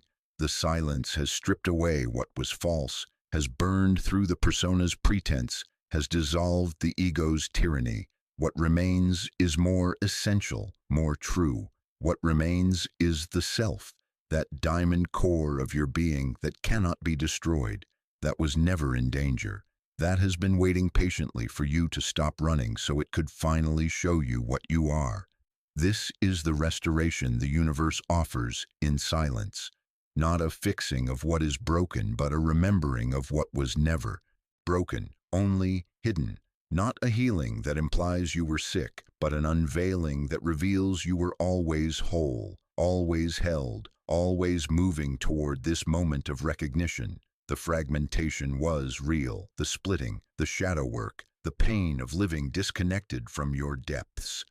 But beneath the fragmentation, the wholeness was always there, like gold waiting in ore, like the butterfly encoded in the caterpillar's cells. And so the fear that brought you to the threshold transforms into the faith that carries you through. The silence you dreaded becomes the silence you seek, the place you return to when the world grows too loud, when the ego tries to reclaim its throne, when you forget again who you actually are. You learn that this silence is not separate from life, but the ground of life, the space from which all genuine action arises, the stillness at the center of the turning world. The universe whispers, and you finally hear, you are not abandoned, you are not lost. The darkness was not punishment, but preparation. The dissolution was not destruction, but transformation. And the silence you feared more than anything. This has been my love letter to you all along. My invitation to come home to the vastness you always were, waiting beneath the noise, waiting in the stillness, waiting for you to finally arrive. Don't be afraid. Silence is where the universe restores you. Carl Jung. There's a room in your psyche you've been avoiding your entire life, not because it's dangerous, but because it's silent. And in that silence, everything you've been running from is waiting. Listen to me carefully. Right now, as you hear these words, there's a part of you that's already reaching for your phone, checking the time, planning what you'll watch next. Anything to avoid what I'm about to tell you. Because what I'm about to reveal isn't just uncomfortable, it's terrifying in a way that our ancestors would have understood, but that we've completely forgotten. You are afraid of silence, not the kind of silence that happens when the TV shuts off or when you're waiting for someone to text back. I'm talking about real silence, the kind where there's nothing between you and the raw, unfiltered experience of being alive. The kind where you can hear your own heartbeat, feel the weight of your own existence, and, most terrifyingly of all, encounter the voice that's been trying to speak to you your entire life, but has been drowned out by the deafening noise of modern existence. Carl Jung understood something about human psychology that we're only now beginning to grasp in our hyperconnected, perpetually stimulated world. He understood that the psyche, like the body, requires periods of rest, of darkness, of silence in order to restore itself. But more than that, he understood that we've built our entire civilization as a defense against that very silence. We've constructed an elaborate fortress of noise, distraction, and constant stimulation, not to enhance our lives, but to avoid something far more powerful than any external threat. We're avoiding ourselves. Let me paint you a picture of what this looks like in the modern world. The average person in the developed world now spends more than 11 hours per day consuming media. 11 hours. That's podcasts during the morning routine, music during the commute, videos during lunch, streaming during dinner, social media scrolling before bed. We've created a seamless auditory and visual cocoon that follows us from the moment we wake until the moment we, grudgingly, reluctantly, fall asleep. And even then, Many of us need white noise machines, sleep podcasts, or ambient sounds to drift off. Think about that for a moment. We literally cannot enter unconsciousness without filling the space with more noise. This isn't an accident. This isn't just modern convenience or technological advancement. This is a psychological defense mechanism operating at a civilizational scale. We are collectively, desperately, compulsively avoiding something, and Jung knew exactly what it was. But before I tell you what we're avoiding, let me introduce you to someone who came face to face with this terror in the most unexpected way. His name was Michael, and he was a 34-year-old tech executive living in San Francisco, successful by every external measure, six-figure salary, promoted 3 times in 4 years, respected by colleagues, dating someone he cared about. By all conventional standards, Michael had figured out how to succeed in the modern world. He was also having panic attacks. They started small, a tightness in his chest during particularly quiet moments, a sense of dread when his girlfriend went to visit family and he found himself alone in their apartment, an overwhelming urge to turn on the TV, open his laptop, grab his phone, anything to fill the space. At first, he dismissed it, stress, work pressure, the usual suspects. But then came the incident that changed everything. Michael was at a meditation class, not because he wanted to be there, but because his therapist had suggested it might help with his anxiety. The instructor, a woman in her 60s with a calm presence that Michael found both comforting and unsettling, led the group through some basic breathing exercises. Then she said something that would haunt Michael for months to come. Now we're going to sit in complete silence for just 60 seconds. No guidance, no music, just you and your breath. 60 seconds, 1 minute, a blink in the timeline of a human life. Michael lasted 11 seconds. That's when the panic hit him like a freight train. His heart rate spiked so dramatically he thought he was having a heart attack. His hands went numb. He couldn't catch his breath. The room seemed to close in around him. And underneath all of that physical terror was something even more disturbing, a voice screaming in his head, a voice he'd never consciously heard before, saying over and over, "You don't exist, you don't exist, you're nothing, you're nobody, you don't exist." He stumbled out of the class, drove home in a daze, and spent the next 3 hours on his phone, scrolling mindlessly through content he didn't care about, just trying to quiet that voice, trying to prove to himself that he did exist, that he was somebody. That night, staring at his ceiling at 3 in the morning, Michael finally admitted something to himself that he'd been avoiding for years. He had no idea who he was when he wasn't performing, producing, or consuming. The person he thought of as Michael, the tech executive, the boyfriend, the friend, the son, only existed in relation to external validation, external noise, external mirrors reflecting back an image he'd carefully constructed. In the silence, that image had dissolved in 11 seconds, and what remained was something he couldn't face. Now, before you dismiss Michael's experience as extreme or pathological, I want you to try something right now. Pause this video, turn off any background noise, put down your phone, close your eyes if you're somewhere safe to do so, and just be silent for 60 seconds. No distraction, no mental task, just you and the raw experience of being alive. How long did you last? Be honest with yourself. 20 seconds? 30? Did you make it the full minute, or did your mind immediately start planning, remembering, fantasizing, worrying, anything to avoid the pure, unmediated experience of silence? If you struggled, and most of you will, you're not broken, you're normal, terrifyingly, catastrophically normal in the modern world, because we've all been conditioned from birth to fear the very thing that could save us. Jung had a name for this phenomenon, though he was speaking in a different era, before smartphones and streaming services and 24-hour news cycles. He called it the problem of the neurotic. The neurotic, Jung argued, is someone who cannot tolerate the natural rhythm of the psyche, which requires periods of darkness, stillness, and silence to process experience, integrate shadow material, and allow the self to emerge from beneath the layers of persona and ego. But here's what Jung understood that most people miss. In his time, neurosis was relatively rare. It was the exception, not the rule. Most people, for better or worse, were forced into regular contact with silence, long stretches of time without stimulation, evenings without entertainment, days without constant communication. The psyche had space to breathe, to process, to restore itself. Today, we're all neurotics now, every single one of us.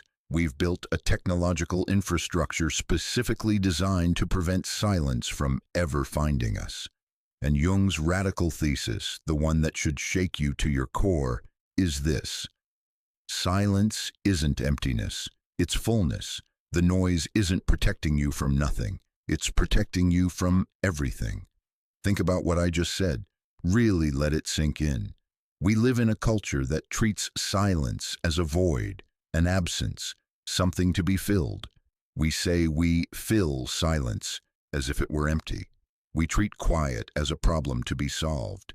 We've even medicalized the inability to tolerate constant stimulation, labeling it as attention deficit, as if the problem is with the human being rather than with the insane levels of stimulation we've normalized.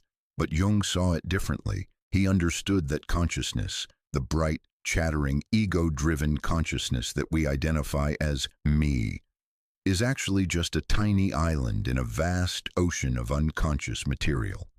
The psyche is far, far larger than the conscious mind, and the unconscious doesn't speak in words. It speaks in images, symbols, emotions, bodily sensations. It speaks in dreams. And most importantly, it speaks in silence. When we fill every moment with external noise, we're not just blocking out sound, we're blocking out the voice of the unconscious. We're preventing the psyche from communicating with itself. We're cutting off the very mechanism through which restoration, integration, and psychological growth occur. It's like trying to digest food while constantly eating. The body needs periods of fasting to process, to eliminate, to restore. The psyche needs silence to do the same. But we've created a culture of psychological bulimia, constant consumption with no room for assimilation, and the cost is staggering. Here's what's actually happening in the silence that you're avoiding. Your repressed shadow material is waiting to be acknowledged. Your anima or animus, the unconscious masculine or feminine within you, is trying to speak. Your unlived life, the road not taken, the dreams deferred, the authentic self buried beneath layers of social conditioning. All of it is queued up, waiting for just a few moments of quiet to make itself known. But more than that, and this is what Jung's most profound insight, the self is waiting. Not the lowercase self of ego and identity, but the capital S self. The totality of your being, the divine spark, the part of you that Jung argued was connected to something far larger than individual consciousness, the self that the universe itself speaks through when given the chance, and it cannot speak through the noise. Let me be crystal clear about what I'm claiming here, because it's going to sound mystical or religious or unscientific to some of you, but Jung staked his entire psychological system on this truth. You are not primarily your conscious mind. You are not primarily your thoughts, your memories, your plans, your fears. Those are the surface ripples on a deep ocean. The real you, the self, exists in the depths, and it can only be encountered in stillness. The universe cannot restore what refuses